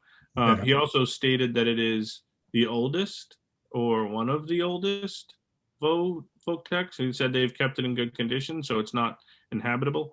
But for me, I would say if we possibly can, I'm sure he's not going to like this, but to hold off for that other thing, because I guess they pick 1 or 2 schools every year. And if for some reason we get picked 3 years down the road and we're into, I know it's only 60% of 10 million, but if we're already in for that, again, it's kind of like one of those weird situations where and I don't mean don't fix the things. That's not what I'm saying at all. Things that need to be fixed, fix them. It's just, I think we have to push harder, be more aggressive, knowing that we're one of the oldest, if not the oldest, whatever out there. And again, he explained all these things to me, so he can explain them much better to everybody else. But the way it sounded to me is we do have a good chance in the next couple of years of getting this matching thing. Other schools have gotten picked that are in better shape than our school, than it looks like the Southshore Votex is. So again, I just don't want to end up wasting money. I'm not saying he's trying to do that at all. That's not my point. It's just if we can be more aggressive and push, and also try to get these other towns involved in Southshore Regional Vocational School, or change the name of it, I think that might also help. Well, I think that also the hardest aspect here is that we can vote it down, but it's the majority of towns. So once the majority of towns vote. Sorry, Barb, for this one, they have to Yeah. have approval from all 8 towns. Oh, they do. Okay. All right. Yes. Okay. 8 or So- 8 or nothing. 8 or nothing. Okay. All right. I'm sorry about that. I was, And I have talked with them over in Whitman, and I know that they were struggling with it too. I think that, Yep. Hanson as well. yeah, but I think the reduction in the number was, obviously in relation to those issues. I don't know how they're faring. I think they're getting a little more a little better reception over in Whitman. And the other part was originally what they weren't explaining, which made a huge difference, was what it does to our assessment. The assessment won't likely drop as much if they still have to continue making these capital improvements because they're not doing this huge, rehab. So, what he's saying is, we're going to borrow this to do this project, so your assessment will drop because we don't have to do the capital improvements, or you won't have the capital assessment, but we will still have that if we don't do this. So in my opinion, we're better off doing the project and authorizing the 10 million. So we save money in the long run. Yeah, I mean, you save money, you get a better product. We're part of the district, so it's, essentially it's part of our school. Yes. Right. And it doesn't affect our assessment as drastically. Yeah, where Whitman is Hanson is in a very bad position. I don't know how well that the assessment's going to go for them. I would imagine the effect would be similar to everybody's assessment, but they're in a bit of a pickle over there. One interesting note to towns that are not involved with Southshore Regional Vocational School. I have been told that Abington is not the South Shore. What? Who told you that? I've been told that by many people in Hingham. So my point is, Oh, they need to step up. They need to step up to the plate and join South Shore Regional Vocational School. Oh.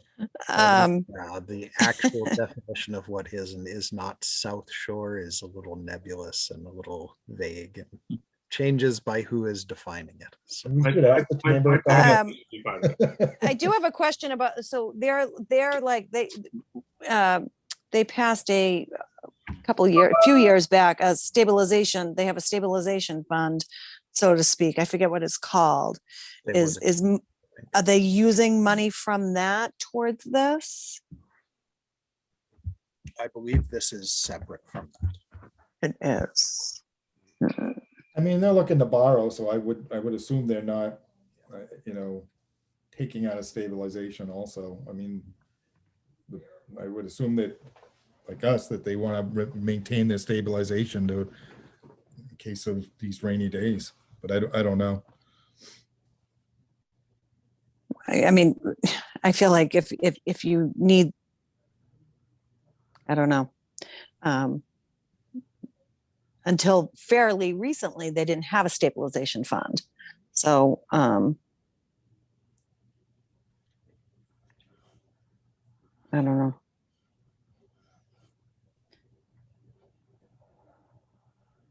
We need people to fix cars and AC, so we got to figure it out. Yeah, absolutely. I am in no way like discounting the value. No, I know. At all. Believe me, not at all. I'm just looking to see that all avenues have been covered. I completely agree with you, and that's why I said hold off until we can get this other school. But I don't know. I don't know if Yeah. So the hard part with that is there are no guarantees that the MSBA will actually take them on. Right. And I know that Tom Hickey had said that if the MSBA does come in and get involved, they would use MSBA money to then offset what the towns had already done as far as the project is concerned. Oh, I didn't hear that. That does make it more palatable.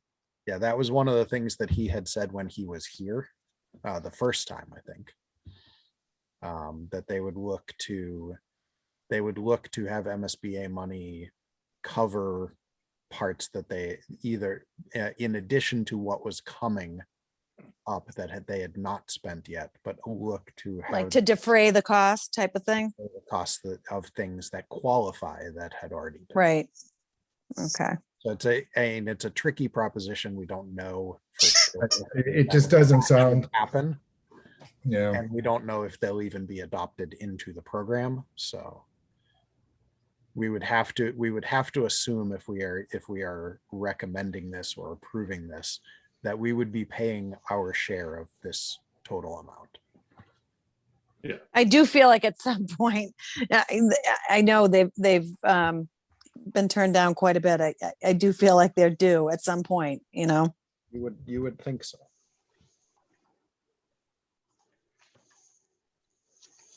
Yeah, it was kind of funny though. He said they were a victim of their own success. They've kept the place with this. Right. See, like it's almost works against you to do the right thing. I think that was his exact term. His is much older than the ones getting replaced, but because it's in better condition. Yeah.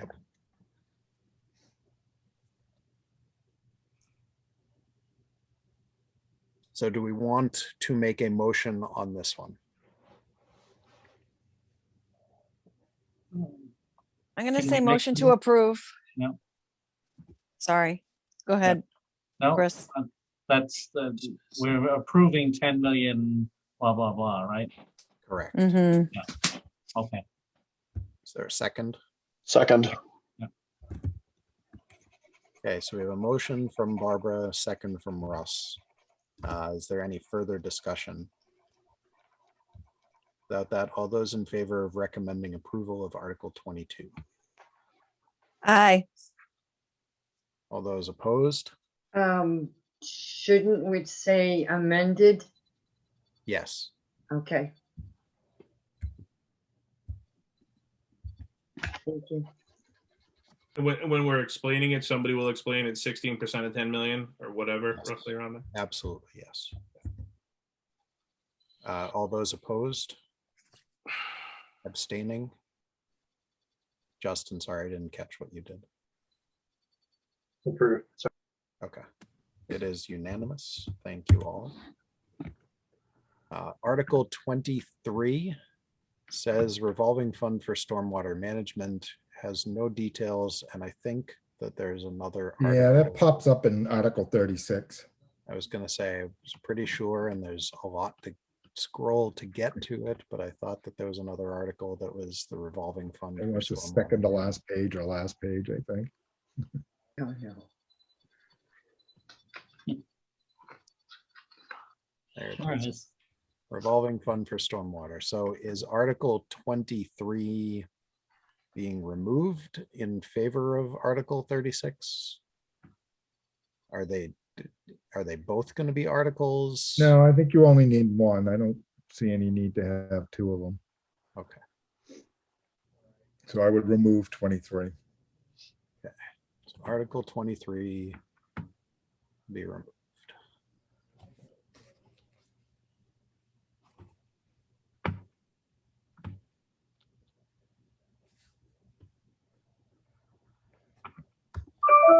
So, Matt, from what I talked to with Liz, is that the Article 23 is setting the precedence for what the floodplain wetlands is, and the next article is about putting a revolving fund in place.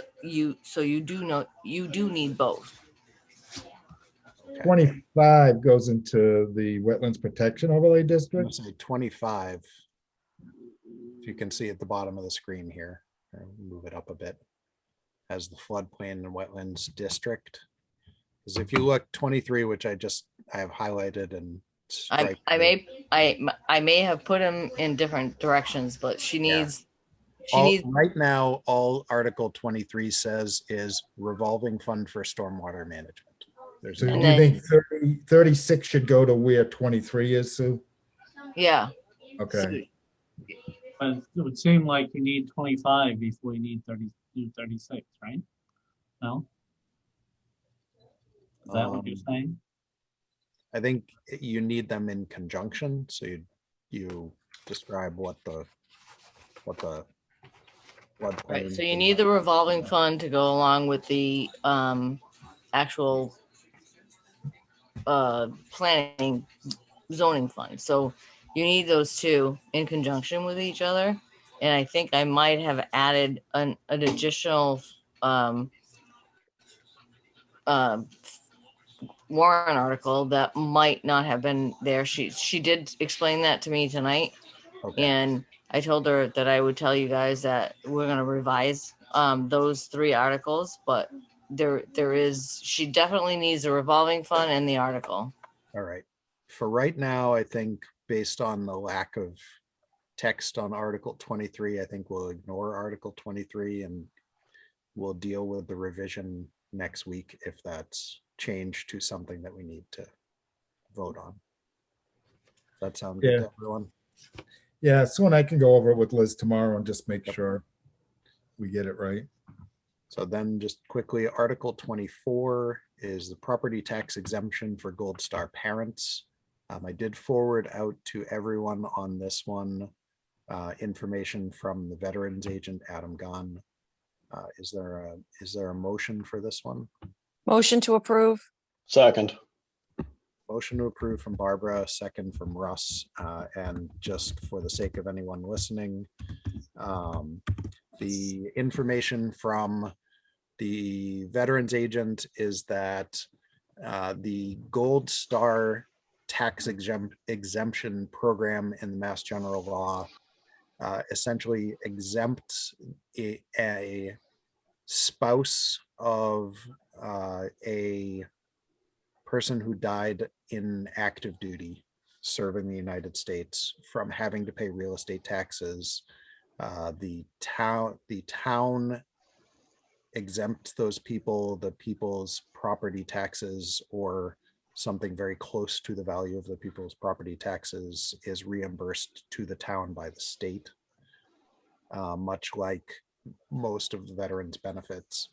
The information provided by Adam Gunn again was that currently there are 14 Gold Star spouses in Abington for approximately whose tax bills that are being exempted are essentially, I think, approximately $92,000 that we get reimbursement from the state for a portion to all of that. The Gold Star parent portion of this, which is new, is to include the parents of veterans who are killed in action or missing in action, and to provide those same property tax exemptions to them. According to Mr. Gunn, once again, the current Abington populace, there would be one person who would be eligible for that, or one property that would be eligible for that, for an exemption of approximately $5,000 that would again be reimbursed by the state. So those are the details that we did not have as of last week when we first started talking about this. By far the most worthy thing I've seen on anything here. Amen. Well deserved. Totally agree. Does anyone have any further discussion? Without any, all those in favor of recommending Article 24? Aye. Opposed, abstaining, it is loudly unanimous. Article 25 through, let me scroll way down. Article 25 through Article 36 are planning board articles. There's the Article 36 is the revolving fund. Most of these are zoning changes. There's some marijuana related wording changes and changes to what a highway commercial zone is and things of that nature. Has anyone seen anything in the planning board articles other than the revolving fund that they found to be of relevance to the finance committee? And that question includes Scott and Sue.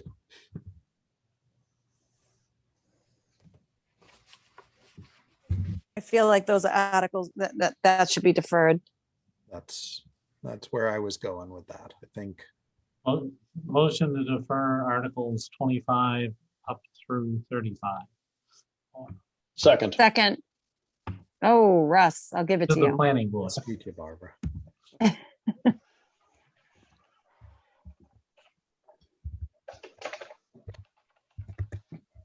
So there's a motion to defer Articles 25 through 35 to the planning.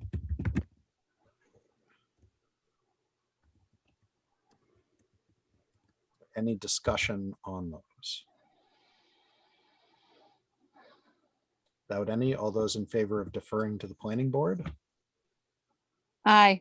All those opposed, abstaining, it is unanimous. Article 36, as we already started to mention, is the revolving fund for stormwater.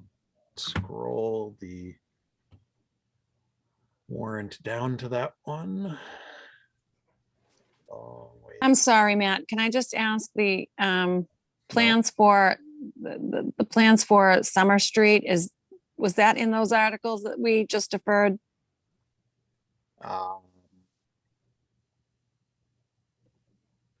Hang on.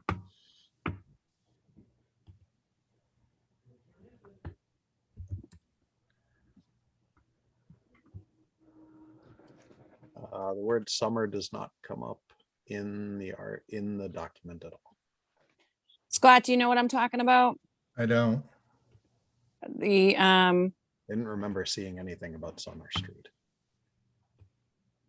okay. That doesn't mean that it's not there under a different name or No, district. it may just be an issue that's going through zoning and planning right now that hasn't made it. Oh, you're talking about the 40B application?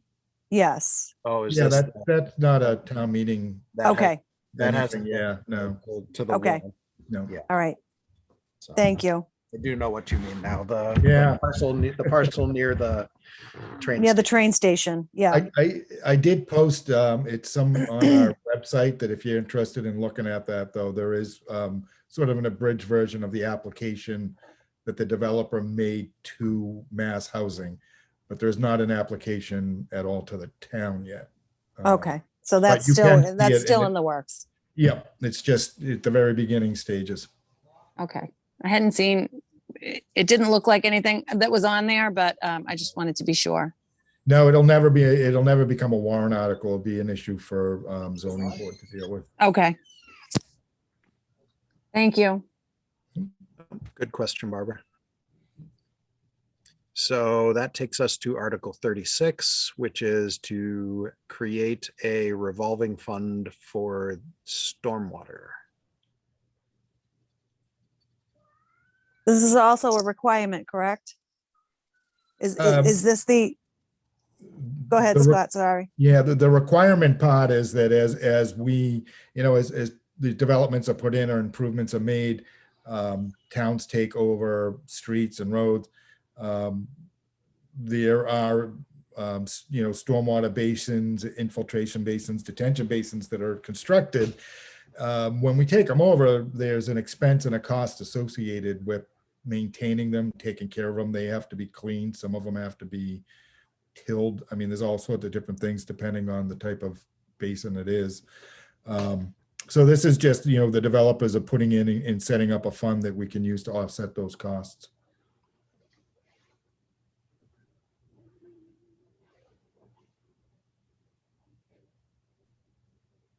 Because if we don't cover it, who does?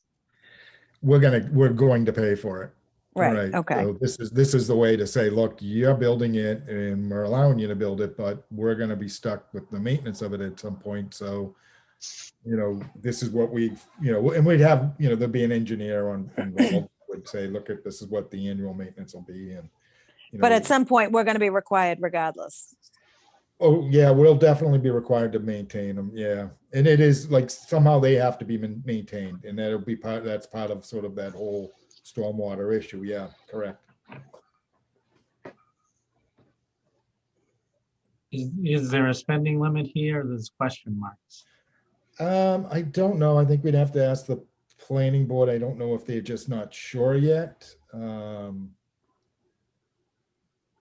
And it may be a good question. I think maybe Sue and I can sit down with Liz and see where they were going with it. I'd like to wait till we have like more of an exact figure Yeah, to vote on, That or makes, direction anyways, like, up to, or, mm-hmm. I think that makes sense.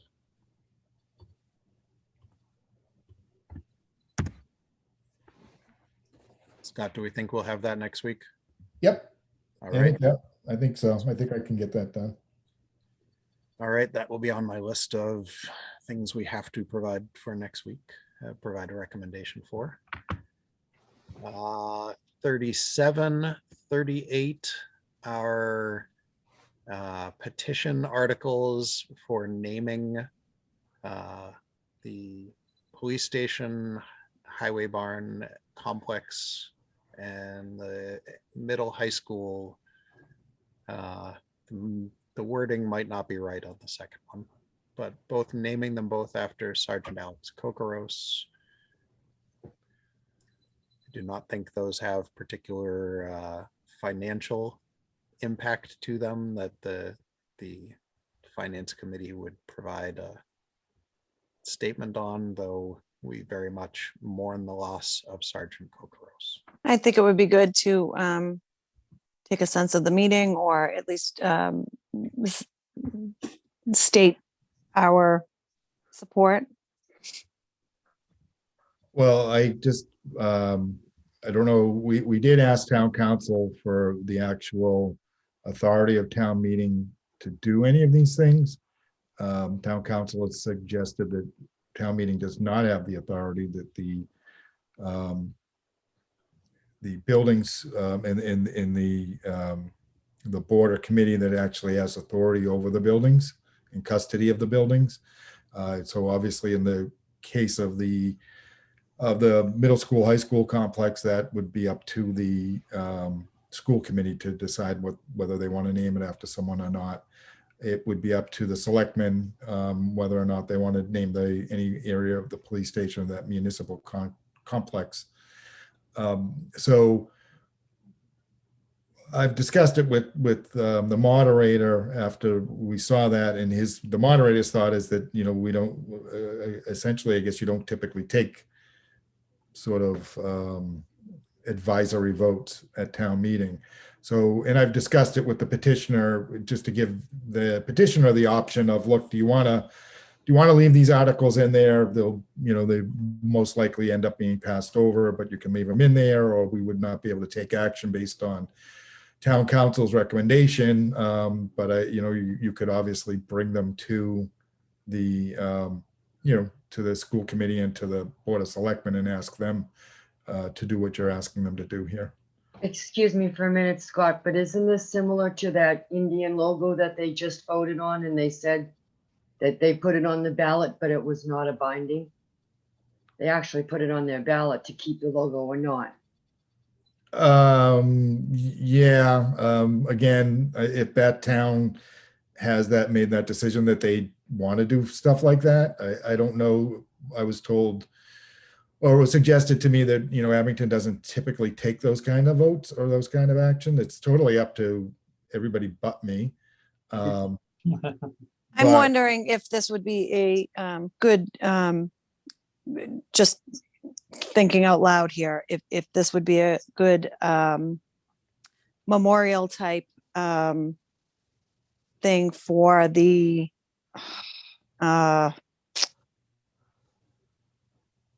help me out here, Matt. The Community Preservation Committee. yes, is there something in the Community Preservation Act that some type of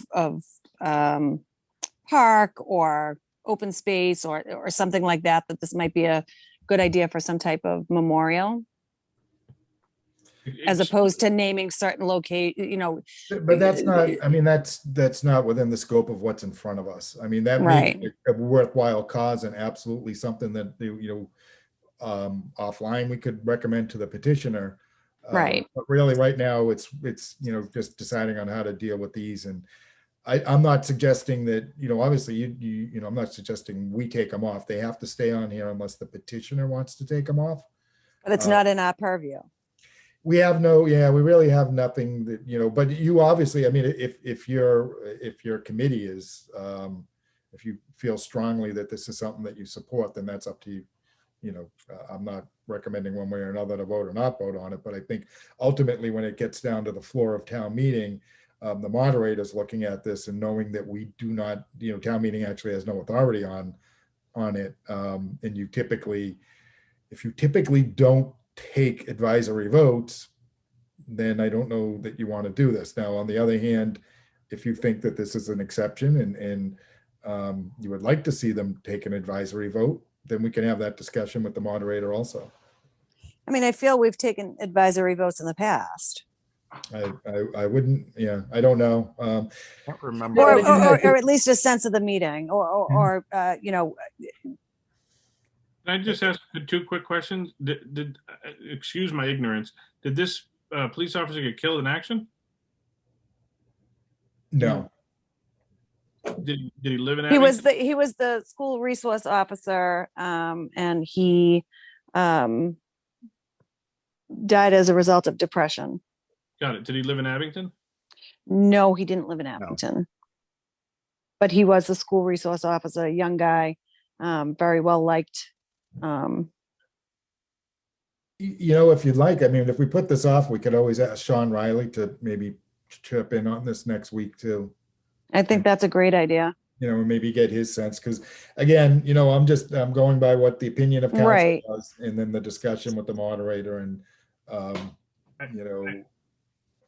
I also think it would be kind of weird. Again, now I just remembered there was an issue in the newspaper about Majensky and this guy. So this is saying to dedicate the Abington police station to him, the highway barn, the basketball courts. And so I don't know why it's being brought up here, and I'm not blaming any of you guys. I think it's crazy. So whatever we have to do to pass over it or have somebody else do it or bring it up and have a vote or whatever it is. But it was somewhat of I just remember reading about this. It was somewhat of a contentious thing, and to have the police station named after him when the police chief was getting called out for having an issue with this is kind of weird. So I think the contention was over whether there was anything the police chief or the town manager could have done to help. I think help him. honestly, I think it's not something we need to go into as far as the financial aspect of this, of which there really isn't any. that's why I was Can we recommending. defer to I the think town it's council? Just defer to the town council? Motion to defer to the town council or somebody? I don't know. I feel like if we're going to defer, Moderator. yeah, I do feel like if we're going to defer, that we need to give our reasoning why. I in my personal opinion, I do think some type of memorial is a very great idea, valuable, wonderful idea.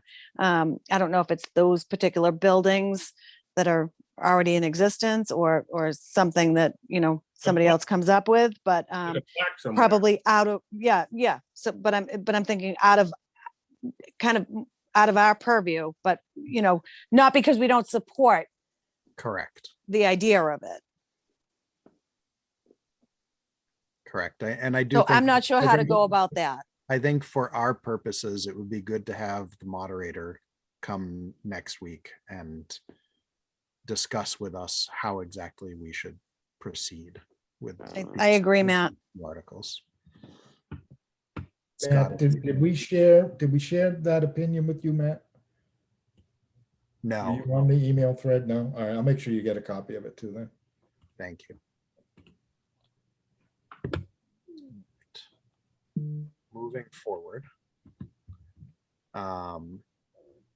Article 39, petition to remove the fire chief from civil service to put him in line with the police chief who is not in civil service.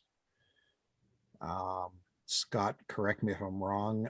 I don't think there's a financial impact to the chief being in civil service or not.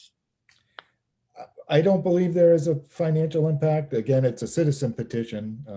I Yeah. think that one probably will stay on. It probably, I think the ability for town meeting to put somebody into civil service. Or take someone out of it. Yeah, I'm waiting to hear from council on it, but yeah, I don't really think there's a financial implication. It won't change whatever contract we negotiate with whoever the next chief is, or the next contract with the current chief. Yep. So haven't we discussed that by being in civil service? So Greg, we've discussed that for like, for example, the police department as a whole. But what this particular article is looking to do is to take the fire chief specifically out of civil service, because the police chief is not part of civil service. The police department and the fire department are parts of civil service, and they have to hire that way. Yes. But the chief specifically for the police is not. The fire chief is, and this petition article is to make the two departments consistent. Maybe this is the first step in a long step that we can keep moving in that direction. Yeah, well, I don't know about that, but I do know, it will not affect the current chief. He would not automatically go to turn into somebody who's no longer civil service. It would be whoever his replacement is, it would probably affect them. And so this has like a union, non-union effect? No, it has nothing to No? do with he's not, the chief is not part of a bargaining unit anyways. So it really doesn't have an effect with that. What it does change though is right now, as you can see, what I've been going through to, put together a search committee, hire someone to come out and do some evaluations for a police chief. We're going outside, and we need someone to help us with that whole recruitment process. In the civil service world, when the fire chief decides to retire, we'll have a civil service test. Civil service will do an assessment, and civil service will give us a list, and they'll say, here's your top 1, 2, and 3 that are eligible to be the next fire chief. So, that's kind of. So, because that's a really controversial issue, the civil service aspect of things, because you have to hire someone from the list that you get, correct? Yeah, somewhere down the line, that person. It has to be someone off that list. Unless you transfer somebody who's on a civil service list somewhere else, or a civil service employee in another town to transfer over. All right. But yeah, you're basically have to go by the list. All right. I'm just for myself, I don't support that. Well, this is support take the person off the list. So that's what I'm saying. Like, yeah. So this would remove Just the chief. right, Yep. from having to be hired through that process. Correct. Yep. Right. But I will say that there isn't really a specific financial aspect to it. This is more. I think there is, in a roundabout way. That's just my opinion.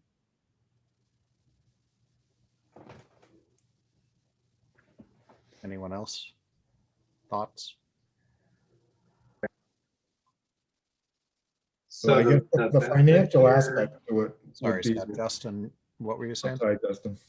Well, I'm trying to understand why the chief, what the motivation is to do this if it doesn't change a whole lot. This came in as a citizen petition. And what motivated the citizens to put this forward, I don't know. So the citizens weren't asked to do this by the chief? This has nothing to do with someone in the fire department?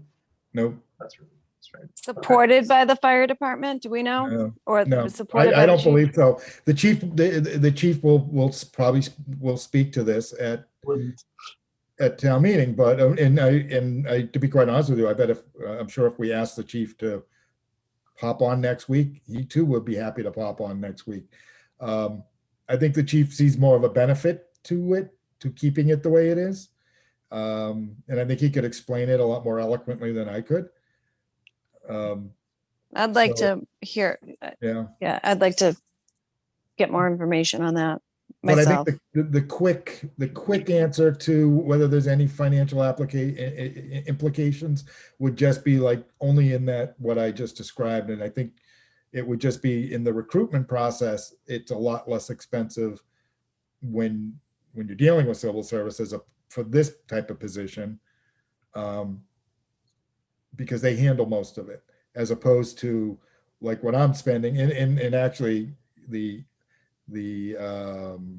consultant to do the assessments and stuff for the chief or police was actually a lot less expensive than I thought, but there is still a financial implication to going through that process and bringing in, assistance and doing it. It's not huge. But you it's- are limited to that list. So At least with the people who took an exam and The passed. the fire chief, exam, yes. And, Mhm. and rather than, so that's. But one yeah, of the- I would recommend you maybe wait and let's ask him to come on, because I think he probably can give you some, maybe even a little bit more of what if there are any more financial implications.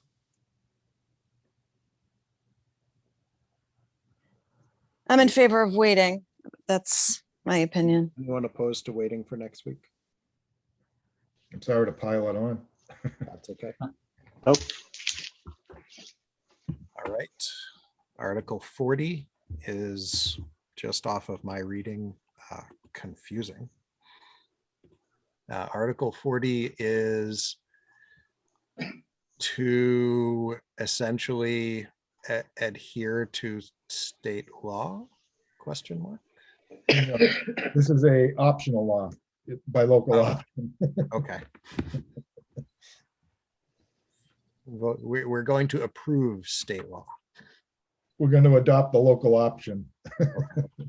I guess would be the way to put it. Again, this is written and brought in by citizen petition. Yep. Um, And please this see was the wording provided they law used. for further information. Has the law been provided?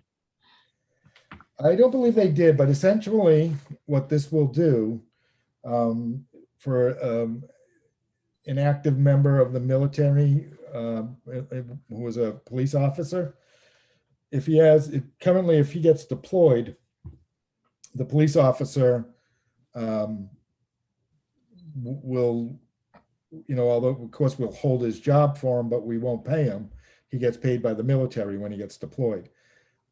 What this would do would, this is saying that we'll pay him also. So he'll get paid by the military and we'll get paid by the town. Again, this is a citizen petition. I think that the citizen that put it in will be happy to speak to it at town meeting.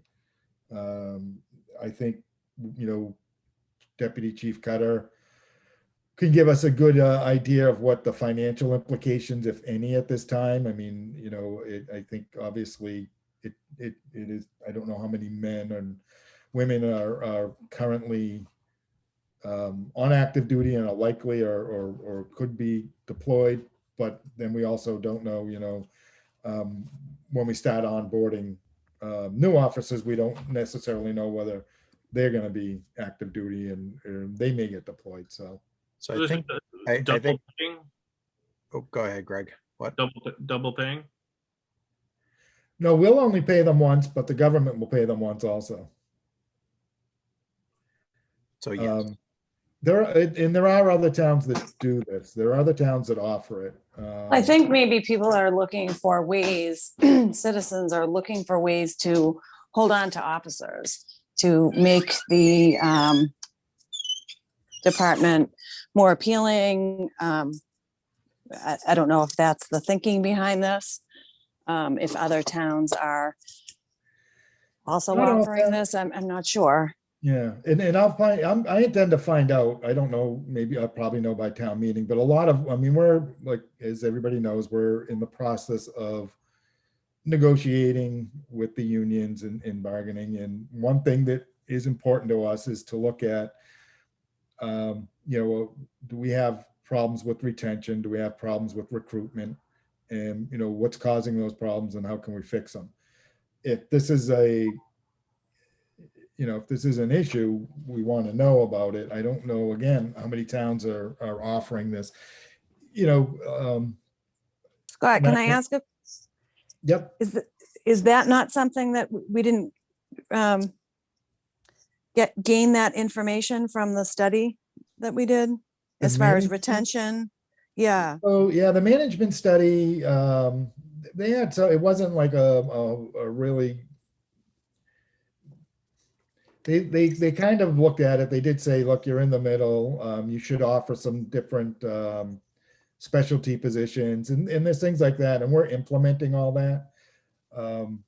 But there could be other things, and they didn't really they didn't do a good thorough salary comparison to other cities and towns.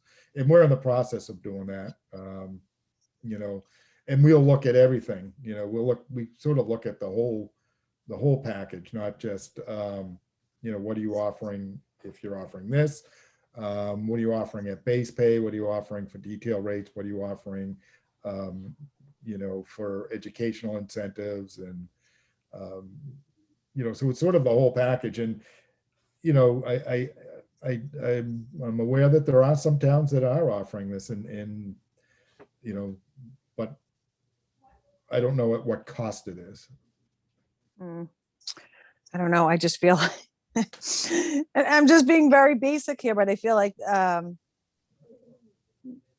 it's a simple question that you would ask the people that are leaving, what's more appealing in these other locations that you're going to? And we don't seem to be getting that information. Well, I've sat with the only two that I know of that have left since I've been here, and they've just said it was for opportunities. Okay. And, But like financial, like this, like something like this, no, or opportunities it was of like for growth more opportunities. growth. Okay. Okay. So my question for this article specifically would be, when we have someone in one of our public employee departments, whether it's police, fire, wherever, go out on military leave, do we backfill that position while they are away? Yeah. Yeah. I mean, if you have no choice, So you're triple paying. Double paying. You'd be paying the position that for the person that's deployed and then paying the backfill. yeah, well, if you're, Taxpayers are triple paying. Oh, yeah, all right. Yep. Yeah, absolutely. Yep. Yeah, that's the only thing I would concentrate on with this is the financial aspect of it. And that's my concern on this too, and what I'm looking at for it. yeah, and and I think, I don't know, did I already invite Chris Cutter to next week too? Because I don't think you did. he could obviously, I think some answers on just how many people this affects. I think, the interesting part is going forward. I mean, we have two gentlemen coming out of the academy, I believe. I think we have a couple vacant, or at least one, or maybe up to 3 vacant spots that we'll be looking to onboard somebody. We're going to go through a recruitment and onboard, and we don't know that person could very well have veteran status or active duty status rather.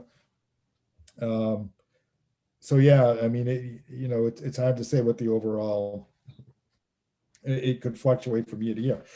And, obviously if we're having, some peaceful days and we don't activate anybody, that's a lot better. But who knows? So we're inviting So Chris Cutter. what I'm thinking, given the size that the meeting is growing to next week, is we might want to, for the last article, the fire chief and civil service, for this article and the police and other departments is maybe reach out to the chief, acting chief, and have them get us information. And if we feel like we have enough from what they get us, we won't need them to come next week.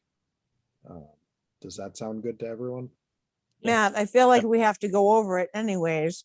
Well, we And will having the we will have to department- go over it. I'm just trying to be mindful of people's time and all of your time and everybody else. Absolutely. I'm just thinking like if we get information and we feel comfortable with it, and then we get to the meeting and then there's more questions, Yeah. we might get in a situation of like,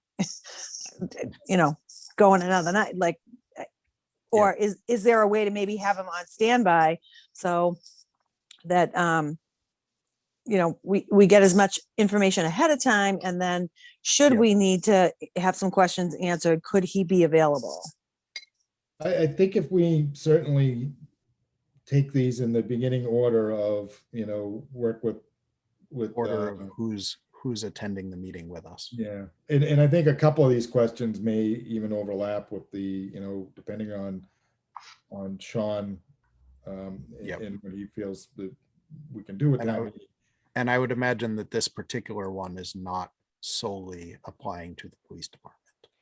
No, I would have to look at that because I think it would probably apply to fire too. Yeah. And I'll ask, again, we can ask John Nuttall, Yes. Nuttall that, whether or not it does. And if what the implications it would have on his, department. Could it apply to other departments though? I'm Wow. just curious. No, Overall? not likely. I'll look and see, but I'm thinking that this is either civil service or just, police and fire in general, but I'll look up the general. I know just as an anecdote, I have a guy that I work for a computer company, and I have a guy that works for me who has twice been deployed and is currently deployed right now. Well, that's what I'm thinking, like, So it's not like- all service people go into fire and police type jobs. So how would that affect, overall. I'll make sure Greg Corbo gives me a rundown on it between now and our next meeting. That would be great. Thank you. Thanks, Scott. So we will wait until next meeting on that one as well. And final article, at least as of right now, Article 41 is, will the residents of the town vote to pull us out of the Holbrook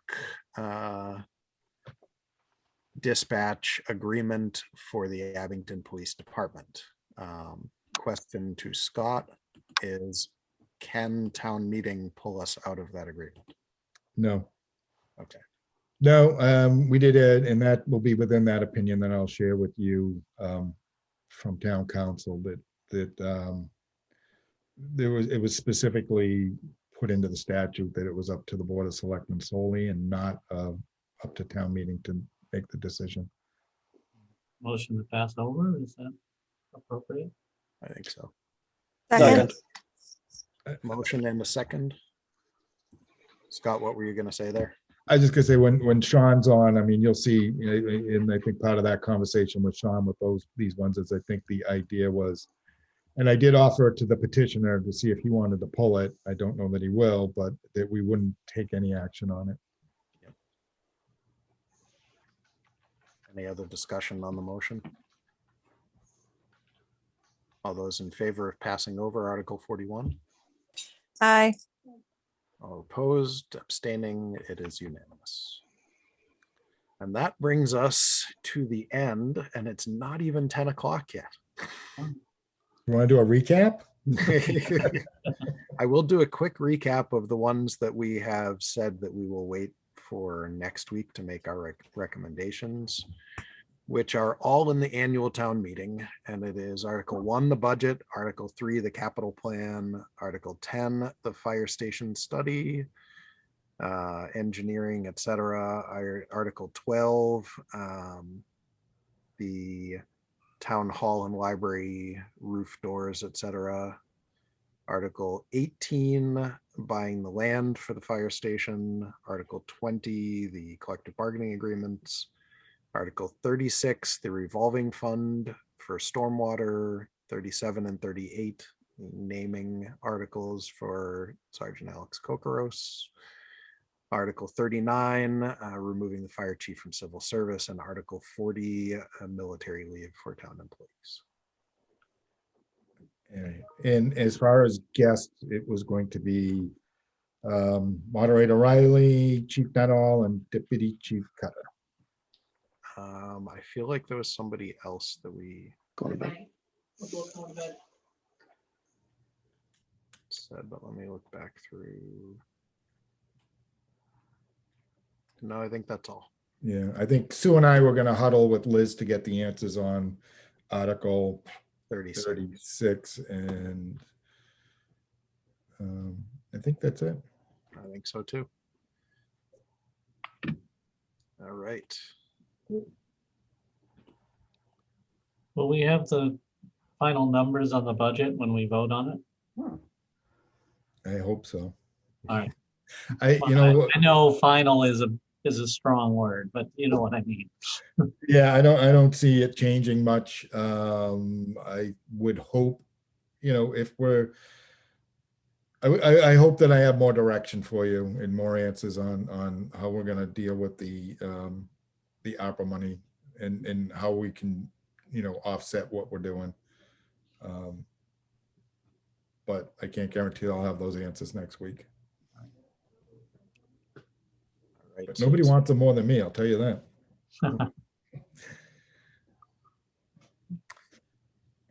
All right, moving to the old business. Are there any liaison reports? No, So I can know from everybody. Deb, any correspondence? No. Nope. Minutes, Deb provided very detailed minutes from our April 14th meeting to us all. I was not there, so I can't vote, so I will abstain. Anybody like to make a motion? Motion to approve the minutes? Second. From Russ? Second from Justin, I believe. Any discussion on the minutes?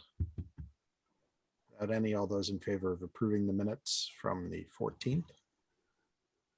All those opposed, abstaining, Barbara? I'm abstaining. It is unanimous with one abstention. Thank you. 501, the vote on that. Our next meeting, I'm changing the document as we look at it. Our next meeting will be Saturday at noon at the fire station number 1. And then we'll meet again next Wednesday on Zoom to do our final recommendations as we have discussed. Is there anyone that has any other business, comments, questions, motions to bring up? for Motion to adjourn? Said noon, right? noon on Saturday? I think- Second, I will ask for your next agenda, though. I did get the prices in for the police chief consultant to do a transfer and I don't know if I asked you for the roof money yet for the fire station, but I did get those bids in.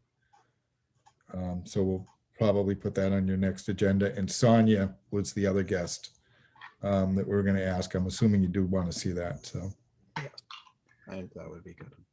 all right. Sorry to keep you from that vote. Nope, that's okay.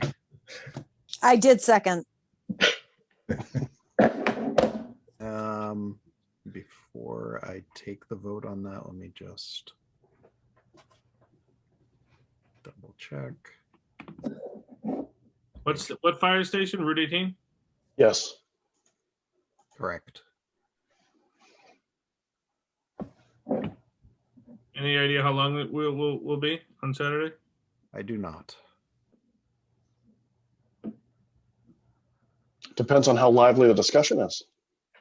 I'd say plan on like an hour and a half. Yeah. unless there's a fire, in which case, Case it will be cut quite short.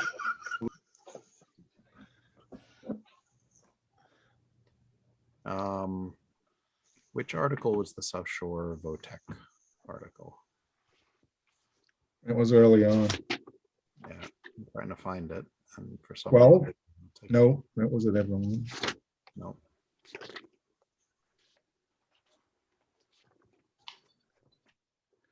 22. Okay, so we did make a motion on that, so we're good there. Okay, all right. Sorry for that delay. We have a motion to adjourn. Any discussion? All those in favor? Aye. Aye. All those Aye. opposed, abstaining, we are adjourned. Thank you all very much.